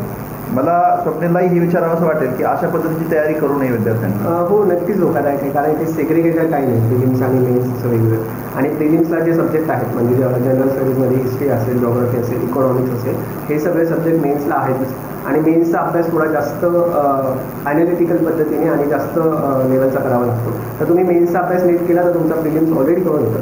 पण प्रिलिम्सचं एक वैशिष्ट्य असं आहे की तिथे ऑब्जेक्टिव्ह एक्झाम आहे. तर तिथे तुम्हाला ऑब्जेक्टिव्ह एक्झाम कशी सॉल्व्ह करायची याच्यासाठी तुम्हाला पेपर प्रॅक्टिस करणं महत्त्वाचं आहे, की किती वेळात किती क्वेश्चन सॉल्व्ह झाले पाहिजे. त्याच्यानंतर एलिमिनेशन कसं करायचं, कारण बऱ्याच वेळा क्वेश्चनचं डायरेक्ट आन्सर माहिती नसतं, पण तुम्ही दुसऱ्या एखाद्या रेफरन्सने किंवा दुसऱ्या एखाद्या कुठे वाचलं असेल त्यानुसार तुम्ही एलिमिनेशन करू शकता. आणि प्रिलिम्समध्ये तुम्हाला रिस्क पण घ्यावी लागते की किती क्वेश्चन सॉल्व्ह करायचे, किती क्वेश्चन नाही सॉल्व्ह करायचे, कारण तिथे निगेटिव्ह मार्किंग असतं. तर प्रिलिम्ससाठी पेपर प्रॅक्टिस करणं गरजेचं. पण मेन्स आणि प्रिलिम्सचा अभ्यास खूप जे जवळपास सारखाच आहे, थोडासा डिफरन्स आहे. तर असं सेग्रिगेट करून नाही चालत. मला तर वाटतं की मेन्सच्या अभ्यासाबरोबर जर चालू घडामोडींची तयारी करत राहिलात आणि जर CSATची तयारी करत राहिलात तर प्रिलिमची तयारी आपोआपच होतात. आवश्यक असतात त्या क्वालिटीज त्याच्यामध्ये आधीपासूनच आहे. मित्रांनो, स्वप्नील आता पुन्हा UPSCची तयारी करणार आहे.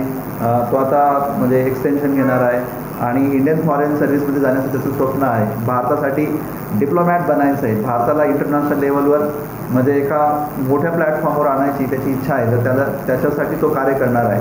मित्रांनो, त्याच्या त्या स्वप्नांसाठी आपण त्याला खूप शुभेच्छा देऊया. आणि मला असं वाटतं की पुढच्या वर्षाचा जर कदाचित टॉपर राहील तर त्या टॉपर्समध्ये कदाचित स्वप्नीलचंच नाव जे आहे ते पहिलं राहील. स्वप्नील जगन्नाथ पवार हे नाव मला असं वाटतं की आपण पहिल्या क्रमांकावर सर्च करू. मला अभिमान आहे की युनिव्हर्सल फाउंडेशनचा तो विद्यार्थी आहे. नाशिकच्या लोकांचं नाव जे आहे युनिव्हर्सल फाउंडेशनच्या माध्यमातून मोठं करायला स्वप्नीलने फार मोठी हेल्प केलेली आहे. त्याच्यामुळे मला आनंदही होतो आहे, मला गर्वही वाटतो आहे स्वप्नीलबद्दलचा. स्वप्नील, तुझ्या भावी वाटचालींसाठी माझ्या घरकडून शुभेच्छा नाशिककरांच्या वतीने आणि सर्व महाराष्ट्रीयन आपल्या जनतेच्या वतीने. Thank you sir. आणि स्पेशली मी युनिव्हर्सल फाउंडेशन राम सर आणि सगळ्या स्टाफचं मी मनापासून आभार मानतो की त्यांनी मला इंटरव्ह्यूच्या वेळेस आणि ओव्हरऑल सगळ्या त्याची प्रचंड मदत केली. Thank you very much. Okay, thank you.